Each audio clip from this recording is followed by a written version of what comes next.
Tonight, you are about to embark on a transformative journey, a journey that has been practiced for centuries by Buddhist monks, a journey that will lead you to a place of calmness, stillness, and deep inner peace. Imagine for a moment a life where nothing bothers you, a life where the noise of the world, the judgments of others, and the chaos of external circumstances no longer have any power over your emotions. What if I told you that such peace is possible? Take a deep breath now, and as you do, picture yourself in a serene and quiet place away from the busyness of daily life, away from distractions, just you and the stillness of the moment. In this place, the only thing that matters is your breath.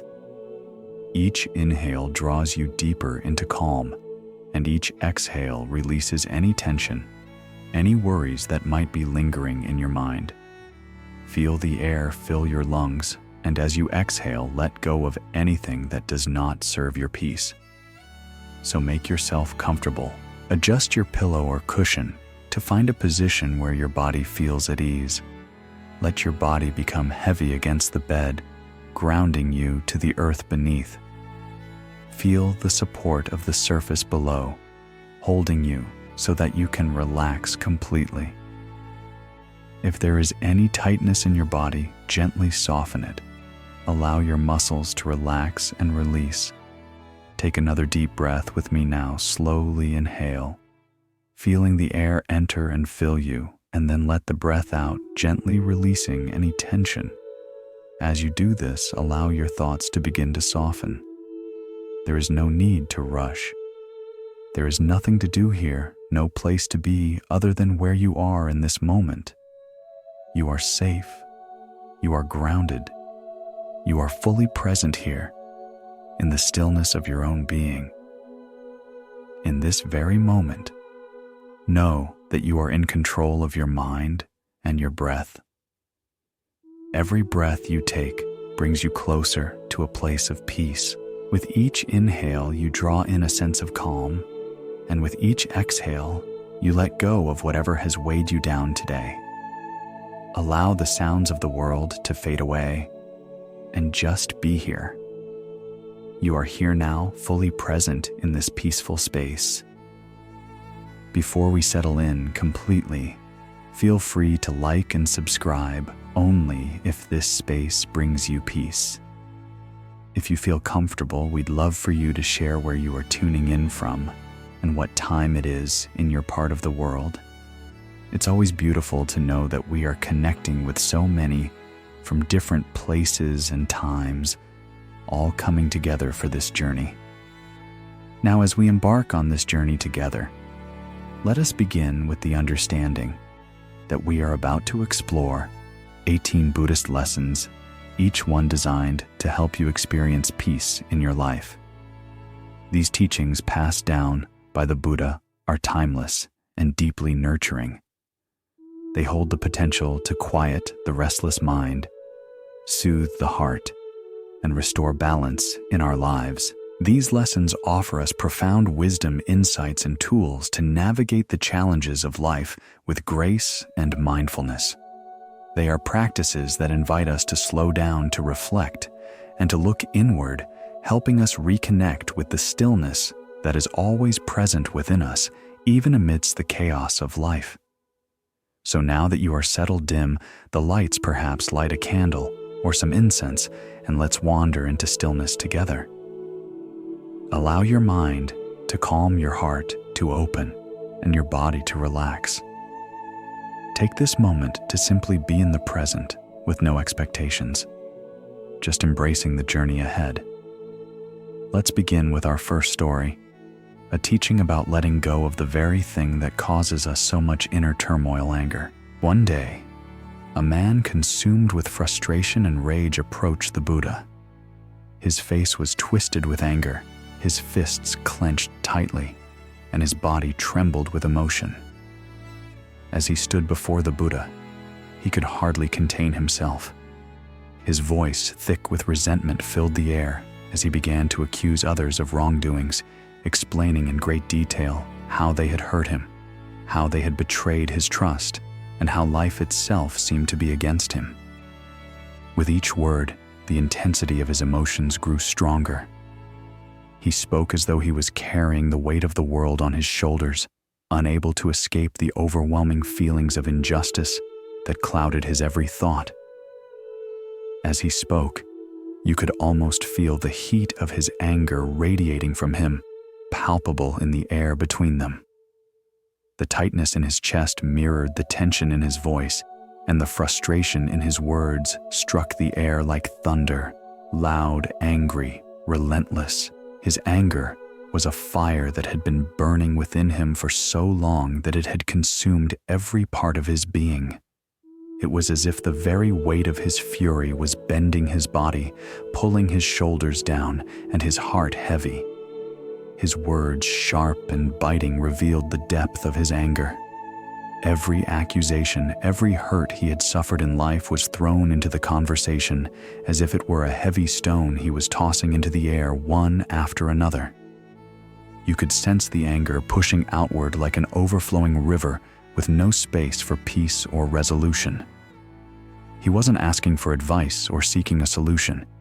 Instead, he simply needed to pour out the frustration that had built up over the years. It was a burden that had long been sitting on his shoulders, and in this moment, he needed to release it. But even in his release, his anger clung to him tightly, stubbornly, as if it were a part of him, something that could not be set aside.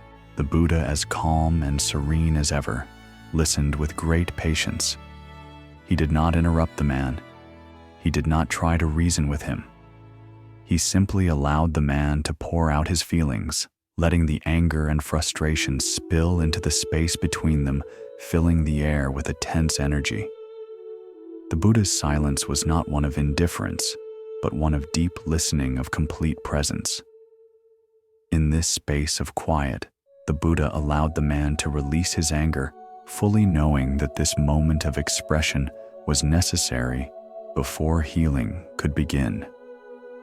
Once the man had finished speaking, the Buddha remained still for a moment, allowing the tension in the air to settle, the echo of the man's words lingering. Then, in his calm and gentle way, he asked the man a question. If someone offers you a gift and you choose not to accept it, to whom does the gift belong? The man, still fuming and not quite understanding the purpose of the question, was momentarily confused. His mind was still clouded with the storm of his emotions. But after a brief moment of thought, he answered, "It belongs to the person offering it." The Buddha smiled kindly, his voice soft and full of wisdom. "Exactly," he said. "Now, when someone angers you, they are offering you their anger. But it is up to you whether you choose to accept it. If you hold on to it, it becomes yours. If you release it, it remains theirs." The man paused, the weight of the Buddha's words slowly beginning to sink in. For the first time, a flicker of realization began to dawn on him. His eyes softened, and the tightness in his chest seemed to loosen just a little. He could almost feel the weight of the anger that had been holding him down begin to lift like a heavy burden, being placed gently back where it belonged, on the shoulders of those who had given it to him. It was a powerful moment of insight. He could feel it in his very being. Anger, like any other negative emotion, was an offering made by others. But it was his choice whether to accept it or not. The choice was his. This story offers us a profound lesson that resonates deeply in our own lives. We often think that anger is something that simply happens to us, that it is a natural, inevitable response to being wronged or hurt by others. In truth, however, anger is not something that is imposed upon us. It is something that we allow ourselves to feel, something that we invite into our hearts. Just as the Buddha pointed out, it is like a gift being offered to us. The moment we accept it, it becomes ours. And with it comes a heavy burden, a burden that poisons our peace, disrupts our joy, and clouds our judgment. Take a moment now to reflect on your own life. When was the last time you allowed anger to take root in your heart? Was it the result of a situation that was beyond your control? Or did you consciously choose to accept the anger when it was offered? How long did it stay with you? Did you carry it with you for days, weeks, or even months? Consider how it felt to hold on to that anger. Did it bring you any peace? Did it make the situation better? More often than not, holding on to anger only deepens our pain, keeping us stuck in a cycle of bitterness and resentment. But when we choose to release it, we are freed from its hold. We are no longer slaves to our emotions, and we can begin to heal. Letting go of anger is not about ignoring the wrongs done to us.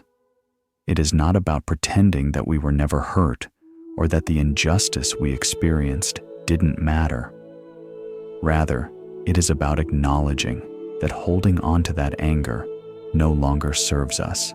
It is about freeing ourselves from the emotional grip that others' actions have on us. It is about reclaiming our peace and our power. By letting go of anger, we no longer allow it to dictate how we feel or how we respond to the world. This act of releasing anger is an act of self-liberation. It is a decision to stop allowing someone else's actions to control our emotions and our happiness. It is about taking back the power to choose how we react to life. We are not helpless victims of our circumstances. We have the ability to choose how we feel and how we respond to the world around us. In your daily life, try this simple practice the next time anger arises. Pause, breathe, ask yourself, do I choose to accept this anger or do I release it? By taking a moment to check in with yourself, you are reclaiming control over your emotions. You are choosing peace over turmoil, freedom over resentment. In that brief pause, you make a choice that will have a profound effect on your mental and emotional well-being. In doing so, you will come to understand that peace is not something that we find outside of ourselves. It does not depend on how others treat us or what happens to us. Peace is something that begins within. It is a decision that we make in each moment, and it begins with the simple yet powerful act of letting go. So now take a deep breath with me, and as you breathe out, release any tension, any frustration, any anger that may still linger in your body or mind. Let it go. Allow the calm to wash over you. With every breath, you are moving closer to the peace that resides within you. And now, as we prepare to move on to our next lesson, let us carry this understanding with us that peace is not a destination, but a choice that we make every day in every moment. And it begins with the choice to let go. In the vast landscape of human emotion and behavior, there is one quality that transcends the ego and opens the doors to true inner strength: humility. Humility is not simply a soft word or a gentle act. It is a powerful force that connects us with our true selves and with others in deep, meaningful ways. The Buddha taught that humility is not a sign of weakness, but a profound source of peace and freedom. It is the quiet strength that allows us to grow, to understand, and to heal.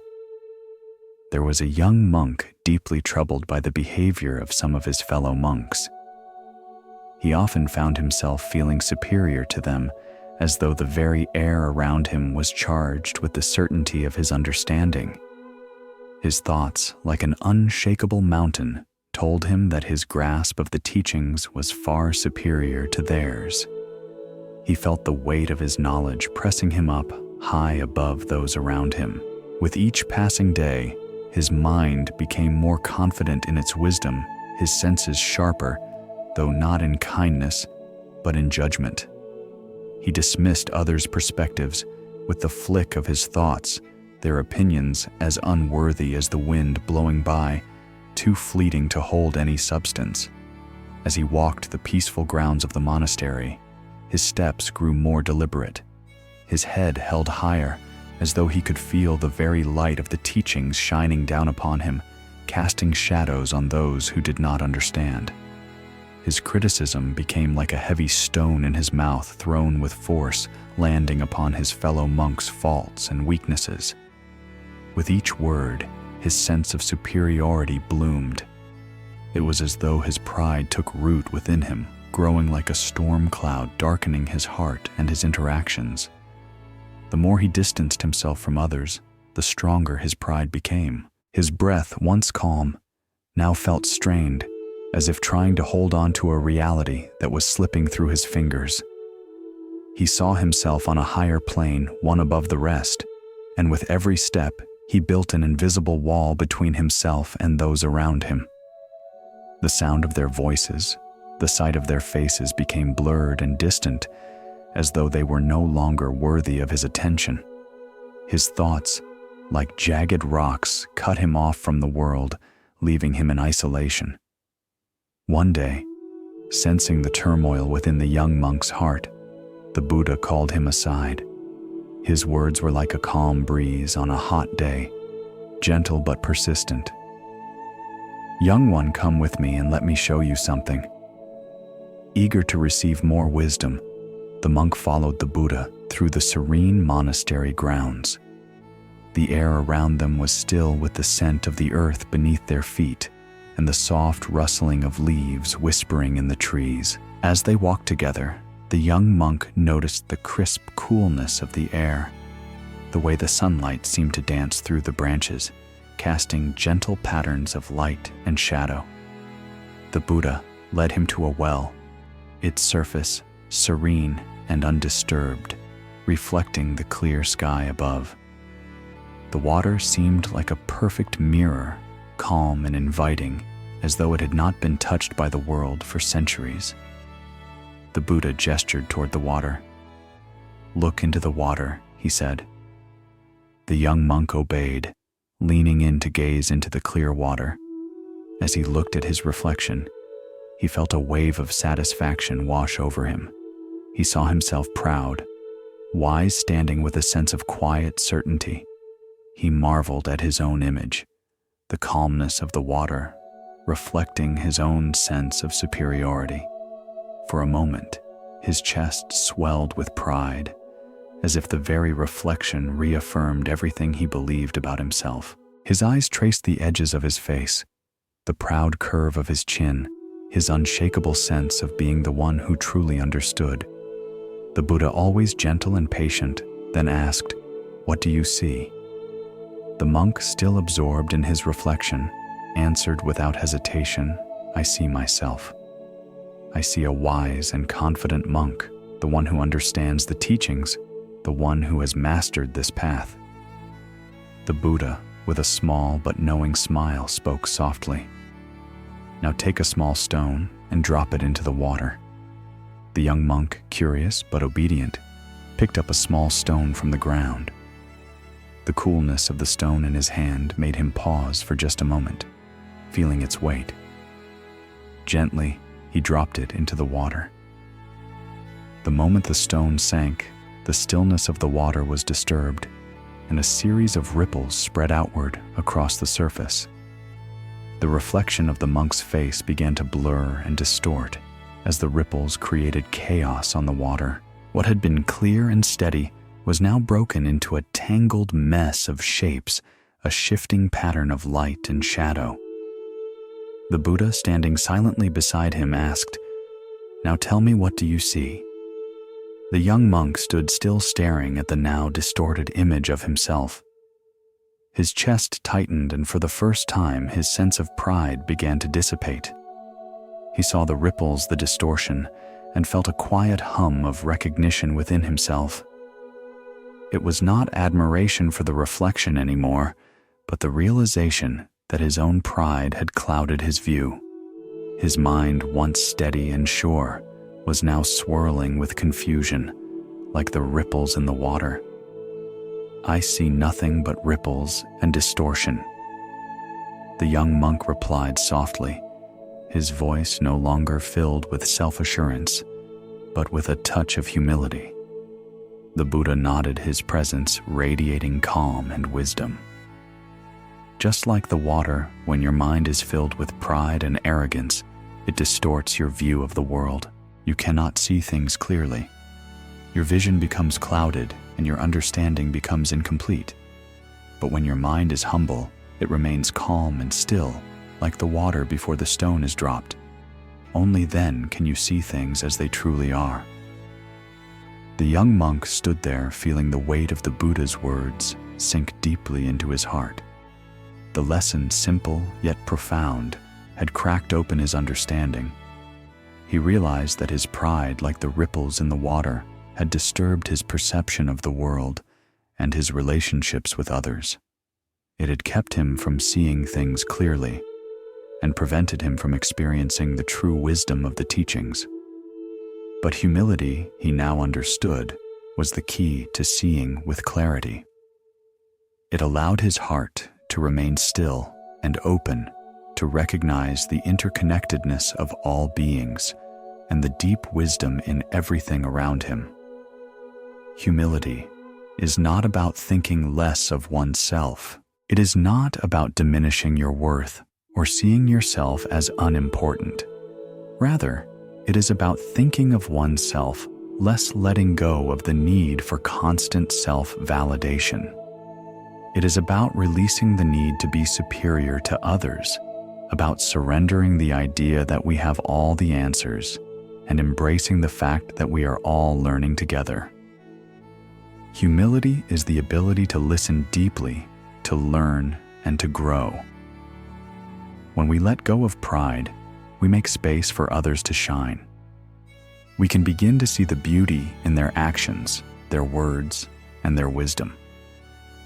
Humility opens the heart and mind, allowing us to connect authentically with others and find value in their experiences. Reflect for a moment. When was the last time you allowed pride to cloud your judgment? How did it affect the way you interacted with others? Did it prevent you from truly hearing someone else's perspective?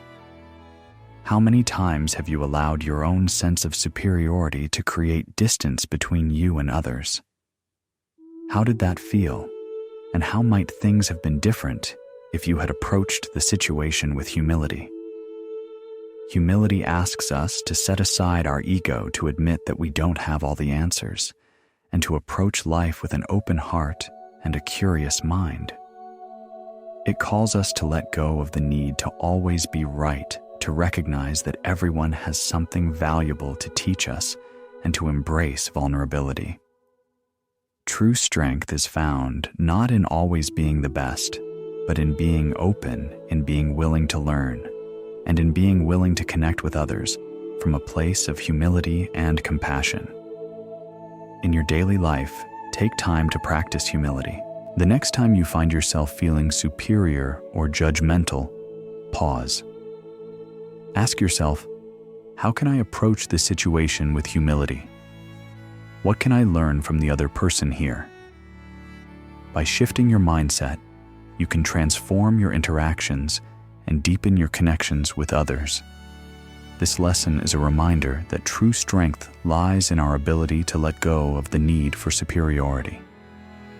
Humility is a quiet strength that allows us to see clearly, to love deeply, and to grow in wisdom.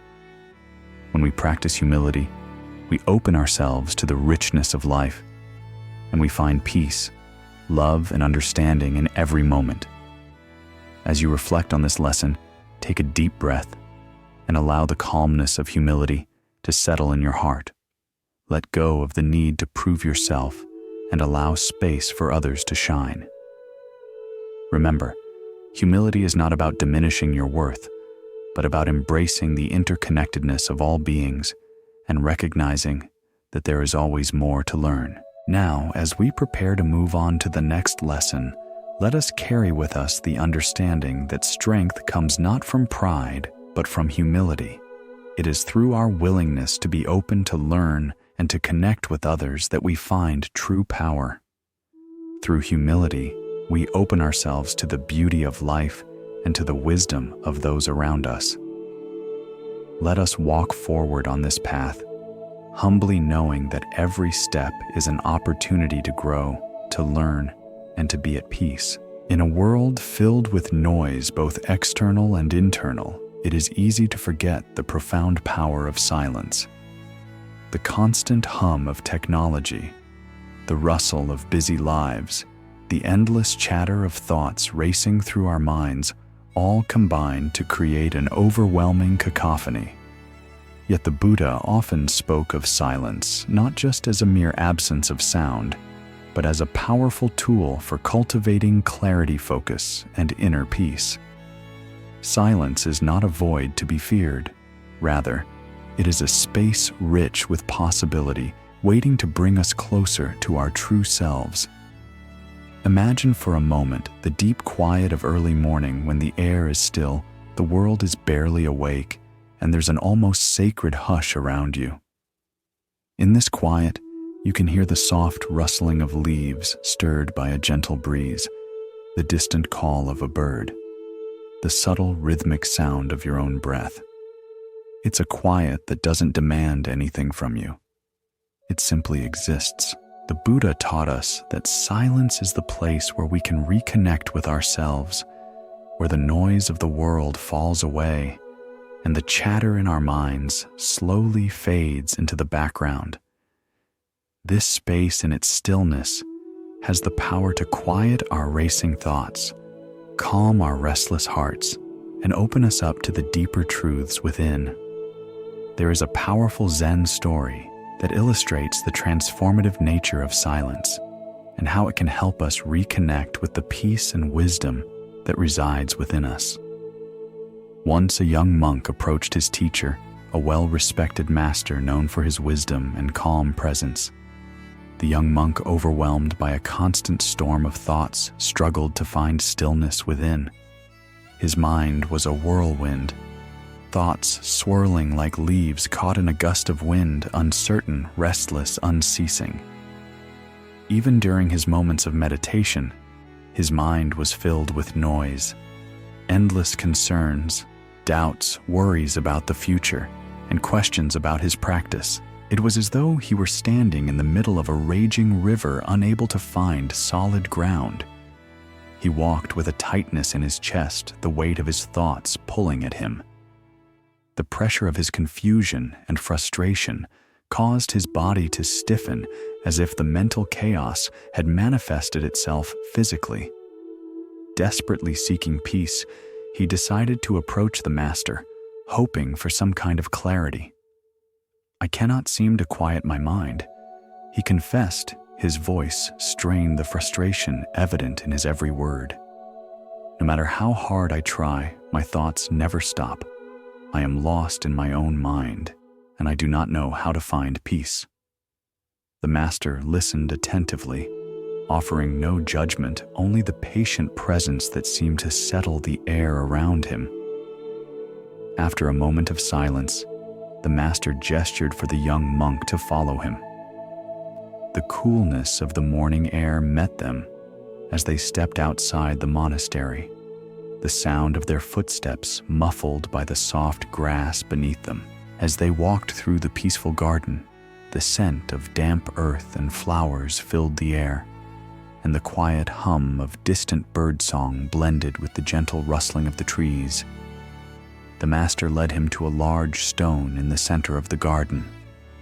The stone sat there unmoving, grounded as though it had been there for centuries. The air around it was serene, and the world seemed to pause in reverence. "Sit here," the master instructed, "and observe the stone in silence. Do not speak, do not think. Just be with the stone." The young monk was puzzled but obedient. He sat before the stone, his gaze fixed on its surface, smooth and unblemished. At first his mind rebelled. Thoughts of his practice, of what the master might want him to understand, flooded in. He felt a restlessness in his body, as though he were being pulled in many different directions. But as time passed, something subtle began to shift. The first few minutes felt like a struggle.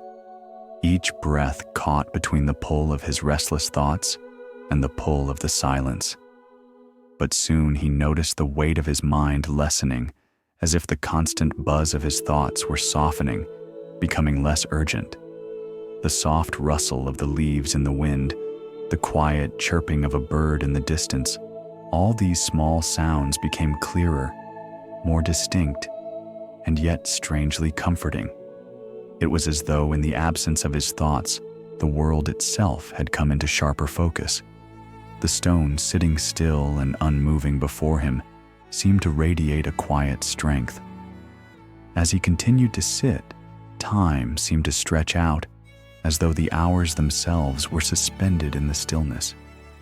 The monk's breath began to slow, his heart became quieter, and the once chaotic churn of his thoughts began to dissolve. The stillness around him, once foreign and uncomfortable, now felt like a warm embrace, holding him in a space of peaceful awareness. He became aware of the ground beneath him, the coolness of the air brushing against his skin, and the faint fragrance of flowers that filled the space. His body, once tense with frustration, now relaxed, and his mind, once turbulent, now found a deep sense of rest. The stone before him, still and constant, seemed to embody the very peace he had been seeking. It was not trying to be anything, it simply was. Hours passed, and still the young monk did not speak. His mind, once filled with the noise of 1,000 thoughts, was now calm, and the tension in his body had melted away. He felt a deep, quiet connection to everything around him, the stone, the trees, the air, even the gentle hum of life that continued without him. For the first time in what felt like ages, he was simply present, fully in the moment without judgment or expectation. After some time, the master returned and asked, "What did you learn by sitting with the stone in silence?" The young monk, still immersed in the peace he had discovered, looked at the master with newfound clarity. His voice was soft, yet filled with understanding. "I have learned that in silence, my mind becomes clear. Without the constant chatter of my thoughts, I am able to focus and find a sense of calm." The stone did not speak, but it was still unmoving and constant. It showed me that peace does not come from the external world, but from within. The stone simply was, and by simply being with it, I was able to be too. The master nodded in approval, his face calm and warm, like the embrace of the sun on a cool morning. Indeed, silence is not simply the absence of noise. It is the space where clarity arises, where the mind can settle, and where true wisdom can be found. When we are quiet, we are able to hear the whispers of the heart and the subtle messages of the universe. It is only in silence that we can truly listen to ourselves and to others. Silence is not something to fear or avoid. It is something to embrace, as it brings us closer to the essence of our being. This story teaches us the profound power of silence. In our busy lives, where the noise of the world can drown out the still, quiet voice within, we often forget that silence is not a void, but a rich and essential space. Silence is where we can reconnect with our deepest truths. It is the place where we listen not only to the world around us, but to the wisdom that resides within. In our fast-paced, noisy world, it's easy to become swept up in the external clamor, but silence provides us with a refuge.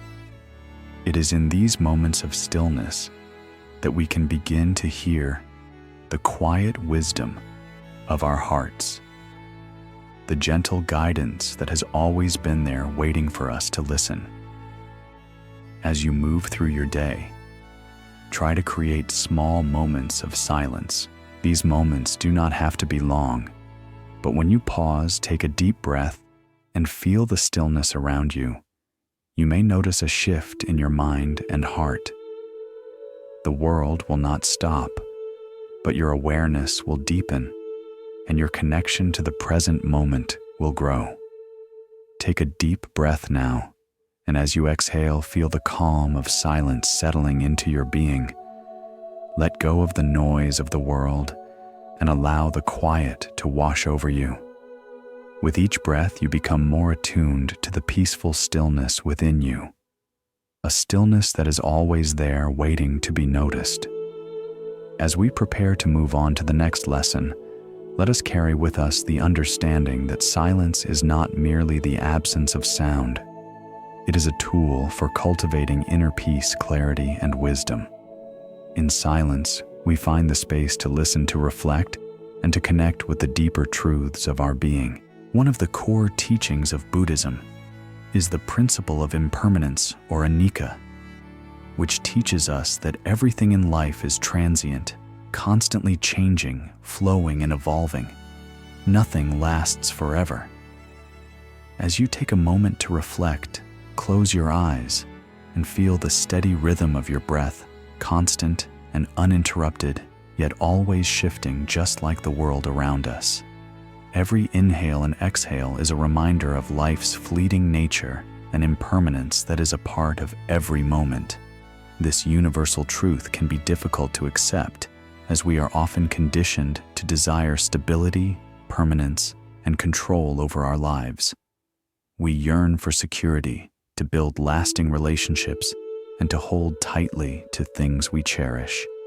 It feels natural to resist change because at its core, it can feel uncertain, uncomfortable, and even frightening. The cool touch of the breeze, the warmth of the sunlight, all remind us that everything is constantly in flux, moving like the tides of the ocean. We may fear the unknown, feel anxious about the passage of time, or cling to the things that give us a sense of stability. The sound of our own footsteps, the hum of the busy world around us, each of them pulling us toward a place of comfort and control. Yet the Buddha taught that embracing impermanence is not something to fear. Rather, it is something to embrace, as it is the very nature of life itself, fluid, ungraspable, and beautiful in its change. When we accept impermanence, we allow ourselves to let go of the need to control everything around us. And this can bring a profound sense of peace. Imagine standing on the edge of a river, watching the water flow by its current, unstoppable. You notice the light play on the surface, the way each ripple disturbs the stillness for only a moment before the water moves on. Change becomes part of the natural flow of life, something we can navigate with ease and understanding, rather than something that throws us off balance. We can begin to see that each moment is precious precisely because it is fleeting, just like the fragrance of a flower that only lingers for a short while in the air, or the setting sun that glows briefly before it disappears behind the horizon. Once a disciple came to the Buddha, deeply distressed. He had just lost his beloved child, and the pain of the loss was overwhelming. Imagine for a moment the depth of that grief, the tightness in the chest, the lump in the throat, the weight of sadness pressing down like a heavy stone. The disciple's grief consumed him, and he could not fathom how to live without his child. He went to the Buddha, hoping to find a way to alleviate his suffering, to find some way to escape the endless sorrow that seemed to have taken over his life. The Buddha, always compassionate and understanding, listened attentively to the disciple's sorrow.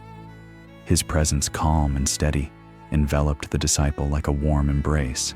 The Buddha did not offer immediate answers or try to remove the pain, for he knew that sometimes the greatest wisdom comes through acceptance. After a moment of quiet reflection, the Buddha gently spoke. "Go to the village," he said, "and find a household where no one has ever experienced death. When you find such a family, ask them to give you a handful of mustard seeds. Bring them back to me, and we will talk further." The disciple, though puzzled, did as instructed. He walked through the village, his feet crunching softly on the dry ground asking each household if they had ever experienced the loss of a loved one. To his surprise, every family had known grief. Every household had been touched by death in some way, whether it was the loss of a parent, a sibling, or a child. He could feel the weight of his own grief lifting slightly as he realized that the sorrow he was carrying was not isolated. It was a universal experience, one shared by all beings, and yet no one could offer him the mustard seeds. Death, like the ebbing tide, had touched every home. Eventually, the disciple returned to the Buddha, empty-handed, his heart still heavy with sorrow. The world around him seemed quieter now, the voices of others muted by the understanding he had gained. He had not found a single family untouched by death, and his understanding had begun to shift. The Buddha, seeing the change in the disciple, looked at him with compassion and said, "You see now that death is a part of life. It is an inevitable part of our existence. Nothing lasts forever. All things, all beings are born live and eventually pass away. The same is true for your beloved child. Grieve, yes, but know that this is the natural course of life." The disciple's suffering had not magically disappeared, but he had received a profound teaching. Impermanence is the nature of all things. Through this insight, the Buddha allowed the disciple to come to terms with his grief. He recognized that the pain of loss was not a punishment, but rather part of the great flow of life that is shared by all living beings. The awareness of impermanence offered the disciple a sense of liberation from his grief as he began to understand that everything in life is temporary, including sorrow itself. With this understanding, the disciple was able to find peace in the midst of his sorrow. This story offers us a profound lesson about the nature of impermanence. We live in a world where change is constant, where everything is in flux. Our bodies change with time, our relationships shift, and the world around us evolves. Picture the changing seasons, the warmth of spring giving way to the heat of summer, the chill of autumn gradually yielding to the cold of winter. At times, this change can be painful, especially when it involves loss, whether it is the death of a loved one, the end of a relationship, the loss of a dream, or a significant life transition. We often resist change because it feels like we are losing something precious, something we cannot replace. But the Buddha teaches us that change is inevitable, and in fact, it is what makes life so precious. The fleeting nature of life encourages us to cherish the moments we have and to live with intention and purpose, knowing that every moment is a gift. Reflect for a moment. What are the things in your life that you cling to? Are there any attachments you hold onto so tightly that you fear losing them? Feel the weight of these attachments in your hands and your heart, and then imagine gently releasing them. How does it feel to let go of these attachments? Does the thought of impermanence bring up fear or acceptance for you? Can you remember a time when you experienced loss and through the passage of time found peace in the knowledge that everything in life is temporary? When we accept impermanence, we are able to let go of our attachments to things, people, and even our own identities. We begin to understand that nothing is permanent and that this truth is not something to be feared, but something to be embraced. This awareness allows us to live more fully, appreciating the present moment and the fleeting beauty of life. We no longer need to hold on to things or people for fear of losing them. Instead, we can enjoy them for what they are in the moment, knowing that life in all its forms is a series of cycles, each one moving us closer to a deeper understanding of the world around us. Impermanence also allows us to develop greater compassion. When we recognize that all beings experience suffering, loss, and change, we are able to approach others with greater empathy and understanding. we see that everyone, no matter their circumstances, is subject to the same universal truths. This awareness helps us to connect more deeply with others, offering our love and support without judgment. When we understand that everyone's life is marked by impermanence, we are more likely to treat others with kindness and understanding, appreciating their journey as much as we appreciate our own. In our daily lives, embracing impermanence can bring us a sense of freedom. We no longer need to cling to things or people, as we know that nothing is guaranteed to last forever. Instead, we can appreciate the present moment for what it is: unique, fleeting, and beautiful.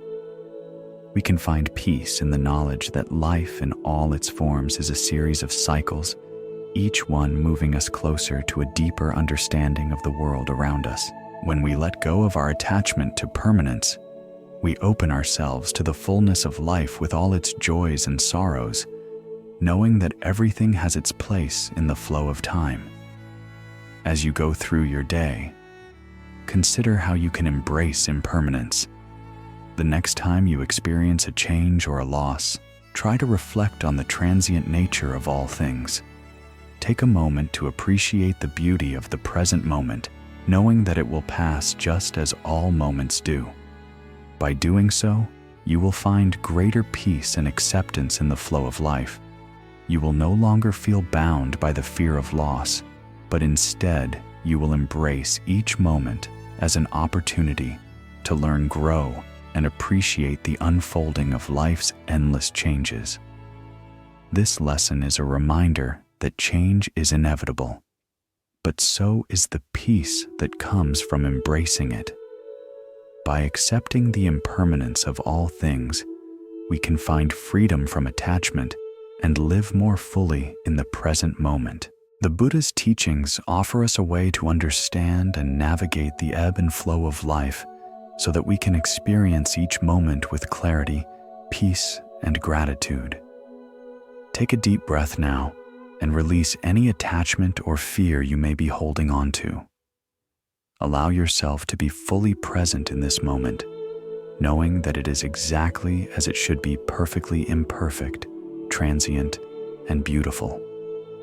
As we prepare to move on to the next lesson, let us carry with us the understanding that life is in constant change. Impermanence is not something to fear, but a reminder to embrace the present and appreciate each moment as it unfolds. In Buddhist teachings, compassion is often described as the path that leads to enlightenment. It is not just an emotion, it is the very foundation of the bodhisattva ideal, an aspiration to attain Buddhahood, not for personal liberation, but for the sake of all beings. Compassion, or karuna, is deeper than mere sympathy. It is a profound, heartfelt empathy that moves us to act in the service of others. It is not an abstract idea, but a powerful and practical tool we can apply in our everyday lives to heal, connect, and bring peace to the world. Compassion is the lens through which we learn to see others and ourselves, to respond with love and care, rather than indifference or judgment. One day, as the Buddha and his disciples walked through a village, the sunlight warmed their faces, and the soft murmur of the breeze created a gentle backdrop to their journey. Along the side of the road, they came across a man who was lying on the dirt, severely injured. His body was bruised and battered, his limbs twisted at unnatural angles, and he was clearly in great pain. His labored breaths, shallow and painful, filled the air with an urgent heaviness. The Buddha, sensing the man's suffering, approached him without hesitation. The air around them seemed to still, as if the entire world paused in respect for the moment unfolding. The Buddha knelt down beside the man, his warm presence filling the space, offering comfort without words. His eyes, filled with deep compassion, met the man's pained gaze, and in that silent exchange, there was an understanding that needed no explanation. "Why are you lying here?" the Buddha asked gently, his voice soft like the soothing rustle of leaves in the wind. The man, barely able to speak, looked up at the Buddha, his face contorted with agony. "I was a soldier in the king's army," he said. With great difficulty, his voice cracked from pain. "I have been wounded in battle. Now, I am left here to die, with no one to care for me. I am alone and forgotten, abandoned by those who once stood beside me. My life has lost all meaning, and I have nowhere to turn." The Buddha's heart softened at the man's words.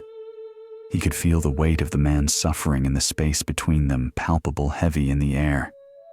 Without hesitation, he instructed his disciples to gather healing herbs. His hands, steady and gentle, began to tend to the man's wounds, his touch soothing and tender, as he worked with a deep reverence for the man's pain. With every careful movement, the Buddha treated not just the man's physical wounds, but also the hurt in his heart. As time passed and the Buddha continued to care for him, the man's pain began to subside. His body grew stronger, and he was able to sit up slowly, looking up at the Buddha with gratitude in his eyes. The warmth of the sun seemed to reflect in the man's face, now filled with a new light. He looked at the Buddha with awe and humility, his voice shaky but filled with emotion. "Thank you, Lord," the man said, his voice quieter, full of wonder. "You have healed my body, but I also feel something else, something deeper. You have shown me kindness, not because of what I have done, not because of any merit I've earned, but simply because I am suffering. You have shown me the power of compassion. In my darkest moment, you offered me a light."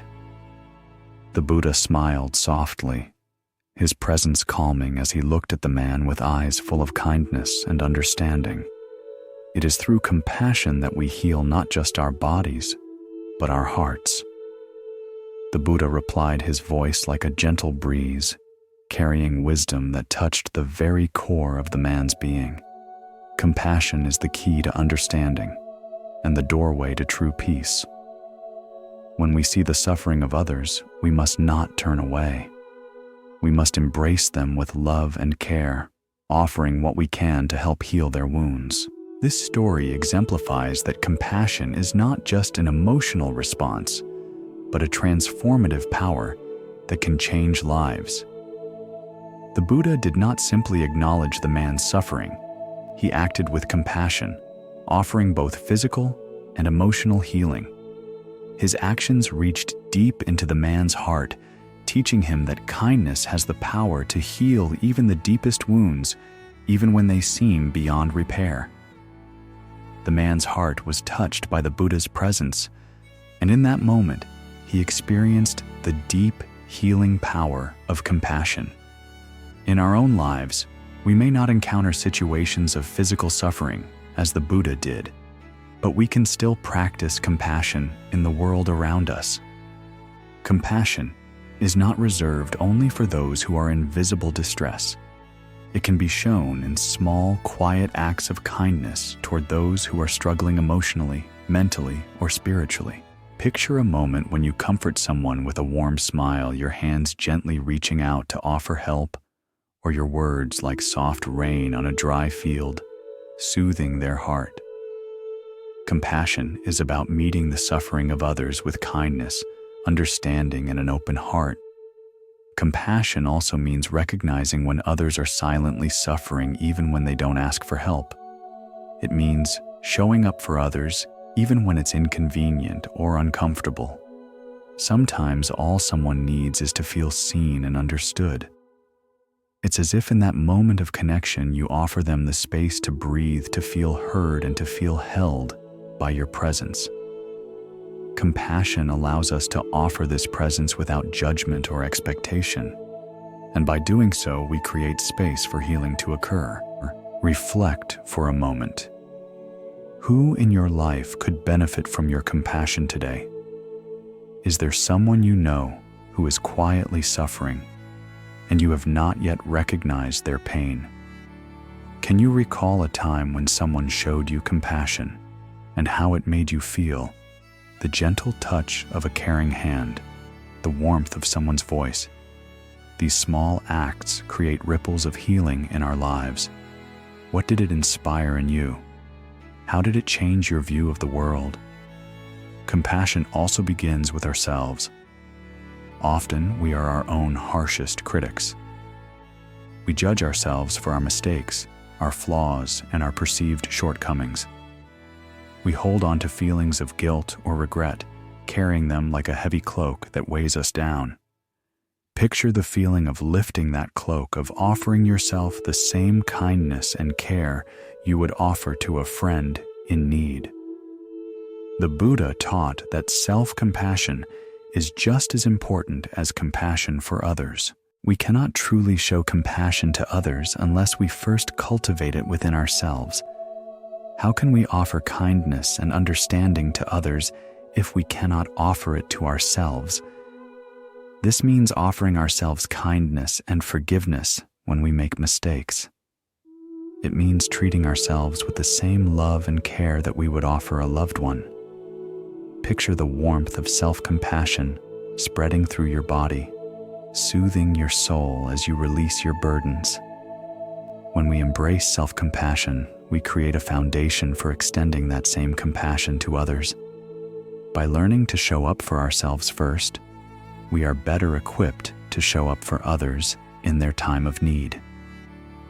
Compassion is not merely a set of actions, it is a way of living, a way of being present with others in their suffering without judgment or expectation. It requires us to open our hearts and make space for others' pain, and in doing so, we also open ourselves to the healing power of love. Compassion, when given freely, transforms both the giver and the receiver, like sunlight, transforming a barren landscape into a blooming garden. As you go through your day, consider how you can embody compassion. The next time you interact with someone who is suffering, whether physically, emotionally, or mentally, take a moment to listen deeply and offer your support. Even the simplest gesture, like a touch on the shoulder or a smile shared across a room, carries the power of compassion. Let your actions flow from a place of genuine care and love without judgment or expectation. In our busy world, it is easy to overlook the power of small, compassionate gestures. But these simple acts can have a profound impact not only on the person receiving them, but also on ourselves. Compassion creates a ripple effect, spreading kindness and peace wherever it goes. When we open our hearts to others, we begin to heal not only them, but ourselves as well.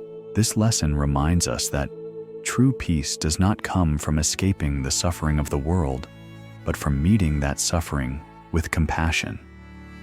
Compassion aligns us with the universal truth that all beings are interconnected, and that our love and care can bring light into even the darkest places. Compassion is the lens through which we see the world with tenderness, understanding, and love. Take a deep breath now and feel your heart soften with compassion for yourself and others. Allow your heart to open, releasing any barriers or judgments that may be preventing you from fully embracing those around you. Know that in each moment, you have the power to bring healing and peace through the simple act of loving kindness. As we move on to the next lesson, let us carry with us the understanding that compassion is the path to true peace. It is through compassion that we connect with others, heal ourselves, and experience the profound interconnectedness of all beings. Through compassion, we bring peace to the world, one loving act at a time. One of the most profound teachings in Buddhism is the idea of overcoming the ego, the false self that we cling to in our daily lives. The Buddha taught that attachment to the ego, the belief that we are separate, isolated beings with distinct identities, leads to suffering. Our egos are built on illusions, We identify ourselves with our jobs, our possessions, our accomplishments, and our status.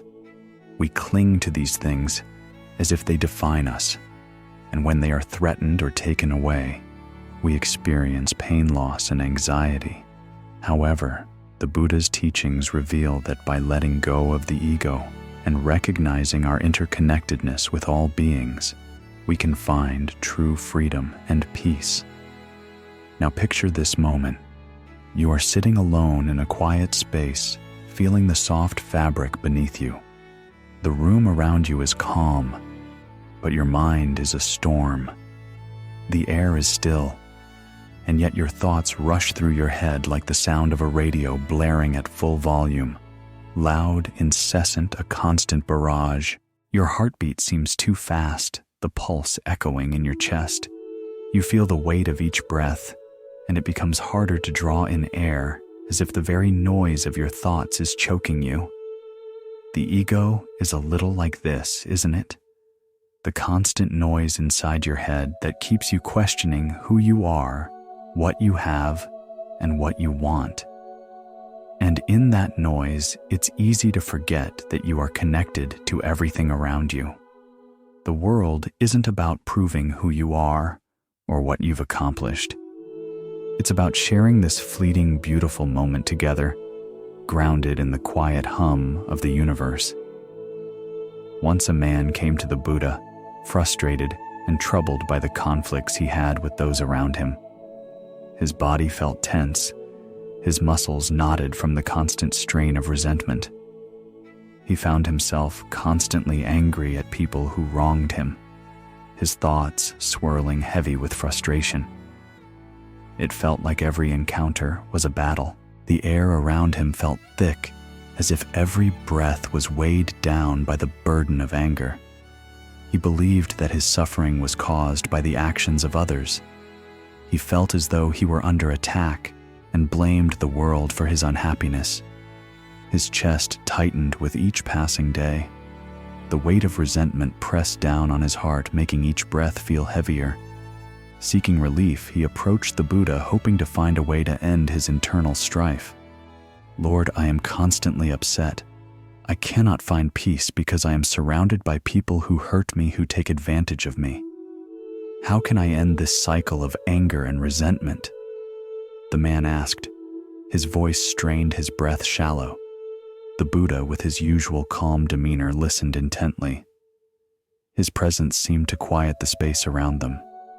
The air itself seemed to calm as the Buddha's gentle gaze met the man's. After a moment of peaceful silence, the Buddha responded, "Imagine that you are walking through a forest and you come across a tree with a branch that hangs low. You bend to walk beneath it, but the branch strikes you in the face. You are angry at the tree for striking you. But now, ask yourself, would your anger toward the tree help the situation?" The man was puzzled, his mind pausing in the middle of its storm. "No, of course not. My anger would not change the fact that the tree struck me." The Buddha smiled gently, and the air around them seemed to soften, as if the space itself was releasing its tension. Exactly. And yet in your life, you often become angry at others, as if their actions were the tree's branch striking you. When you react with anger toward others, you do not solve the problem. The anger only causes further suffering, both for you and for those around you. The source of your suffering is not the actions of others, but your attachment to your ego, your sense of self, your belief that you are a separate entity, that you are entitled to protection from harm. When you let go of that sense of separation, you can no longer be so easily harmed by the actions of others. As the Buddha's words settled into his heart, the man began to feel a softening within him.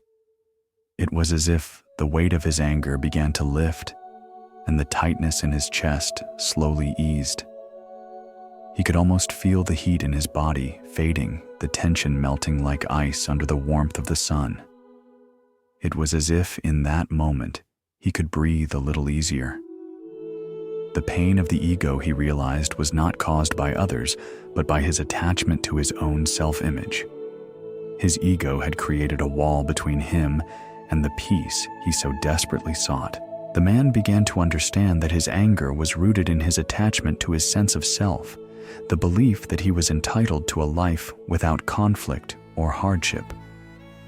His ego created expectations that others should act in certain ways to avoid disturbing him. When they didn't meet these expectations, he felt hurt and angry. But the Buddha's words pointed to the truth that when we are attached to our egos, we believe we are separate from others, and thus any harm done to us feels personal, as if it is an attack on our very being.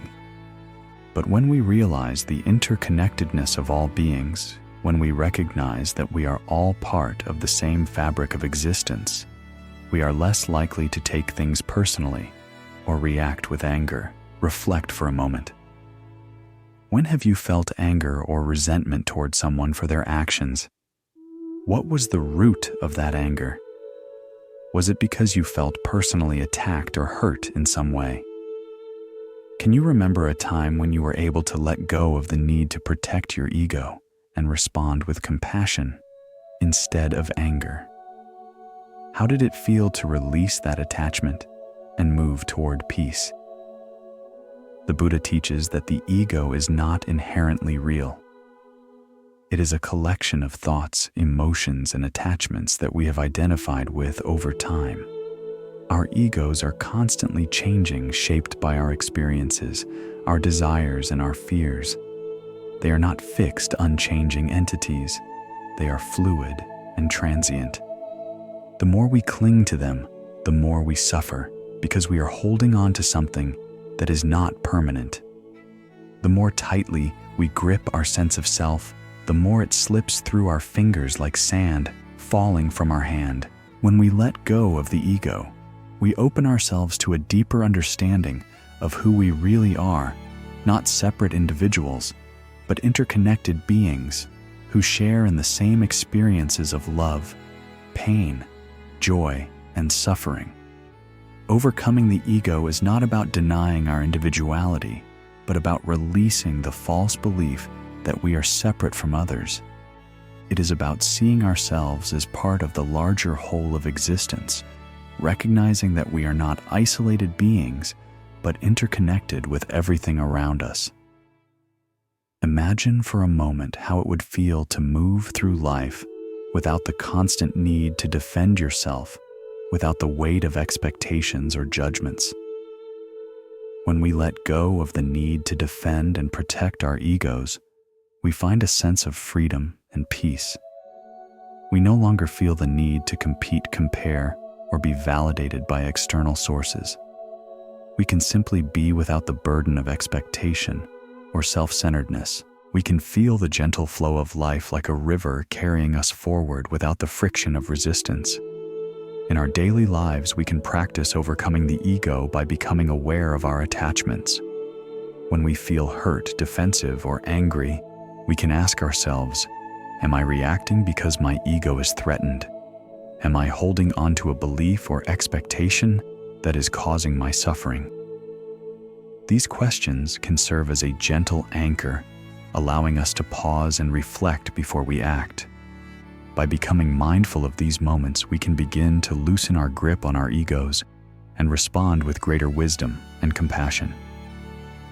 For example, the next time you experience a conflict or feel upset, take a moment to pause and reflect. Ask yourself, what part of my ego is reacting right now? How can I respond from a place of understanding rather than defensiveness? This practice of awareness allows us to shift our focus from our personal desires and attachments to a more open, compassionate way of being. It helps us realize that we do not need to protect our egos to find happiness. True peace comes from letting go of the need to be right, to be superior, or to be in control. It comes from the freedom of being present with life as it unfolds, without the constant desire to shape it into our image. The Buddha's teachings on the ego remind us that true freedom lies in letting go of our attachment to a fixed sense of self. The more we identify with our egos, the more we suffer, because the ego is constantly changing and never fully satisfied. It is like a thirst that can never be quenched. But when we release this attachment and embrace our interconnectedness with all beings, we find lasting peace and inner freedom. Take a deep breath now and imagine releasing your attachment to the ego. Feel the lightness that comes with letting go of the need to defend or prove yourself. As you breathe out, allow your heart to open free from the constraints of ego and embrace the interconnectedness of all beings. Feel the weight lift from your shoulders and allow yourself to feel at ease in the present moment, knowing that you are exactly as you are meant to be, part of a greater whole. As we move on to the next lesson, let us carry with us the understanding that the ego is not our true self. It is a transient collection of thoughts, desires, and attachments. By letting go of our attachment to the ego, we open ourselves to the truth of who we are, interconnected beings who share in the vast shared experience of life. In our modern world, complexity often seems to be a marker of success. We are encouraged to multitask, accumulate possessions, and build complicated lives that are full of achievements, connections, and commitments. Yet in the midst of this constant striving for more, the Buddha's teachings invite us to return to the simplicity of life. The path of simplicity is not about giving up everything or becoming ascetic, but about stripping away the unnecessary layers that cloud our ability to experience the present moment fully. It is about embracing the essence of life without the distractions of excess. Imagine for a moment the sensation of being surrounded by nature, the warmth of the sun gently kissing your skin, the soft rustling of the leaves overhead, and the fresh, earthy scent of the earth beneath your feet. The simple beauty of this moment is all-encompassing, free from the chaos of the outside world. Now take a deep breath and feel your body relax into the present moment, fully experiencing the calm that simplicity brings. One of the Buddha's most profound teachings is about the beauty of simplicity. It is through simplifying our lives that we can make space for mindfulness, peace, and clarity. When we let go of unnecessary distractions and focus on the essentials, we open ourselves to a deeper understanding of the world around us. There is a story from the Buddha's life that beautifully illustrates the power of simplicity and how it can lead to a life of profound wisdom and happiness. Once a young disciple came to the Buddha, troubled by the complexities of life. He had many desires, many goals, and many things that he felt he needed in order to be happy. He spent his days striving for success in every area of life, spiritual, material, and social, and he felt overwhelmed by the constant pursuit of more. Despite his efforts, he found that his happiness remained elusive. One day, feeling frustrated and seeking guidance, he approached the Buddha and said, "Lord, I am doing everything I can to attain happiness, yet I am always dissatisfied. I have many things, but I feel burdened by them. How can I find true happiness?" The Buddha, with his deep wisdom, replied, "Come follow me, and I will show you the way." The Buddha led the disciple to a simple, quiet part of the monastery, where there were no distractions, only the natural beauty of the earth and sky, the gentle sounds of the wind, and the serenity of the surroundings. The Buddha gestured to the open space and asked the disciple, "What do you see here?" The disciple looked around, taking in the landscape, the soft glow of the sun against the sky, the rustling leaves, and the soothing sound of a nearby stream.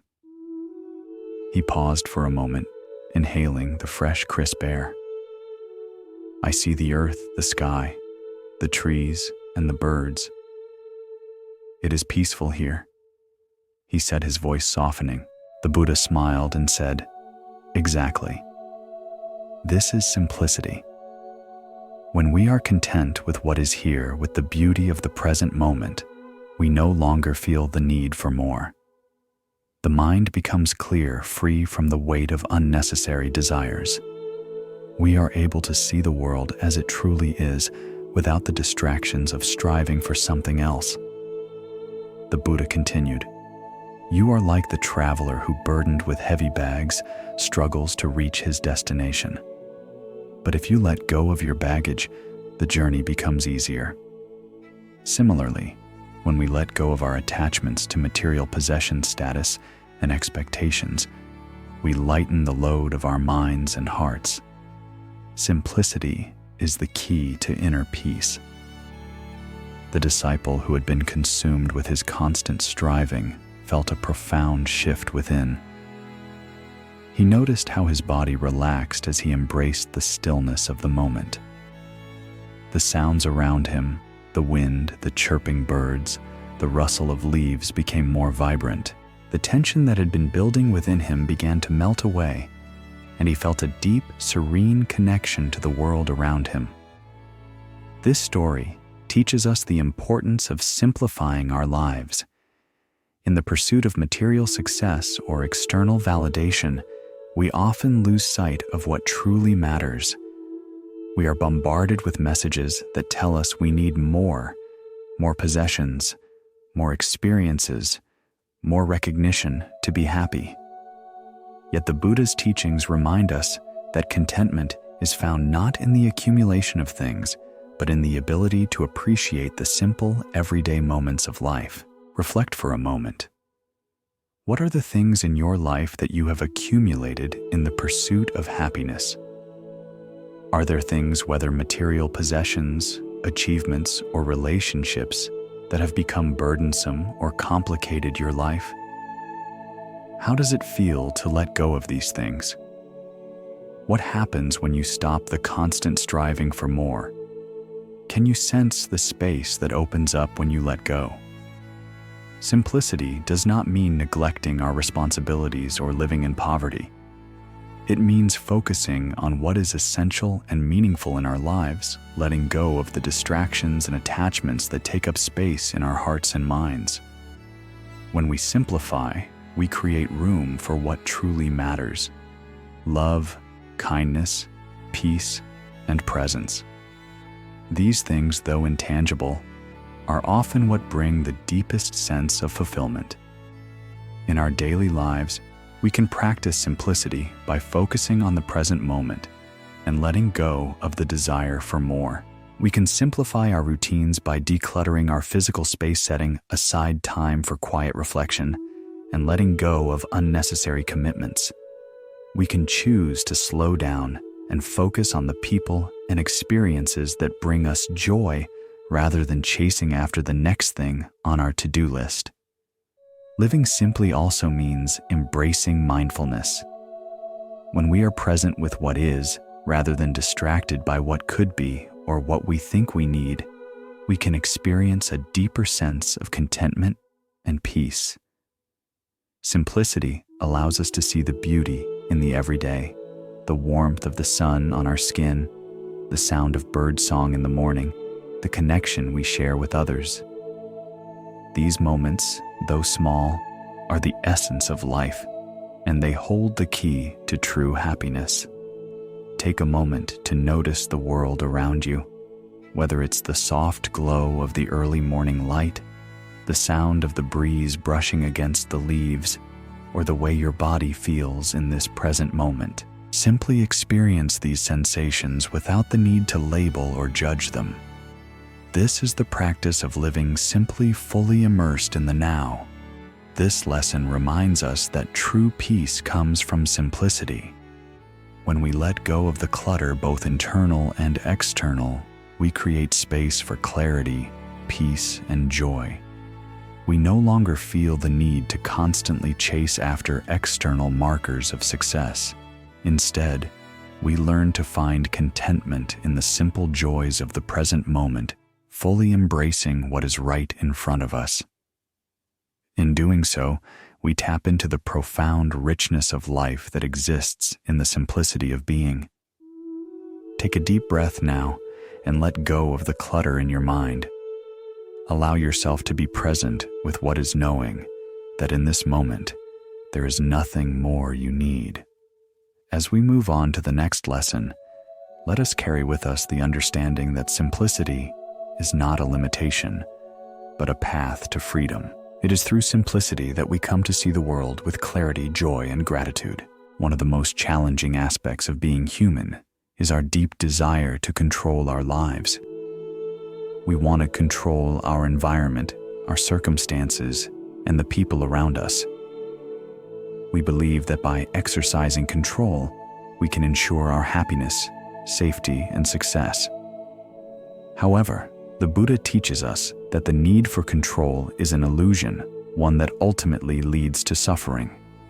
Life, by its very nature, is unpredictable and beyond our control. The more we try to control things, the more we find ourselves stressed, anxious, and dissatisfied. True peace comes not from control, but from acceptance and trust in the natural flow of life. One day, a disciple approached the Buddha looking troubled. He had been practicing the teachings diligently, but he found himself frustrated by his inability to control his circumstances. The disciple was facing a series of challenges. His health was failing. His family was experiencing turmoil, and he felt that life was slipping out of his grasp. No matter how hard he tried to change things, he couldn't seem to fix his situation. He was overwhelmed by a sense of helplessness and frustration. The disciple, seeking guidance, said to the Buddha, "Lord, no matter what I do, life seems to elude me. I try to control everything around me, but things keep slipping through my fingers. How can I regain control of my life and find peace?" The Buddha, with his gentle wisdom, looked at the disciple and replied, "Imagine you are holding a cup of water in your hand. Now, if you try to hold the water too tightly, it will slip through your fingers. But if you hold the cup with a light grip, allowing the water to flow naturally, it will stay within the cup.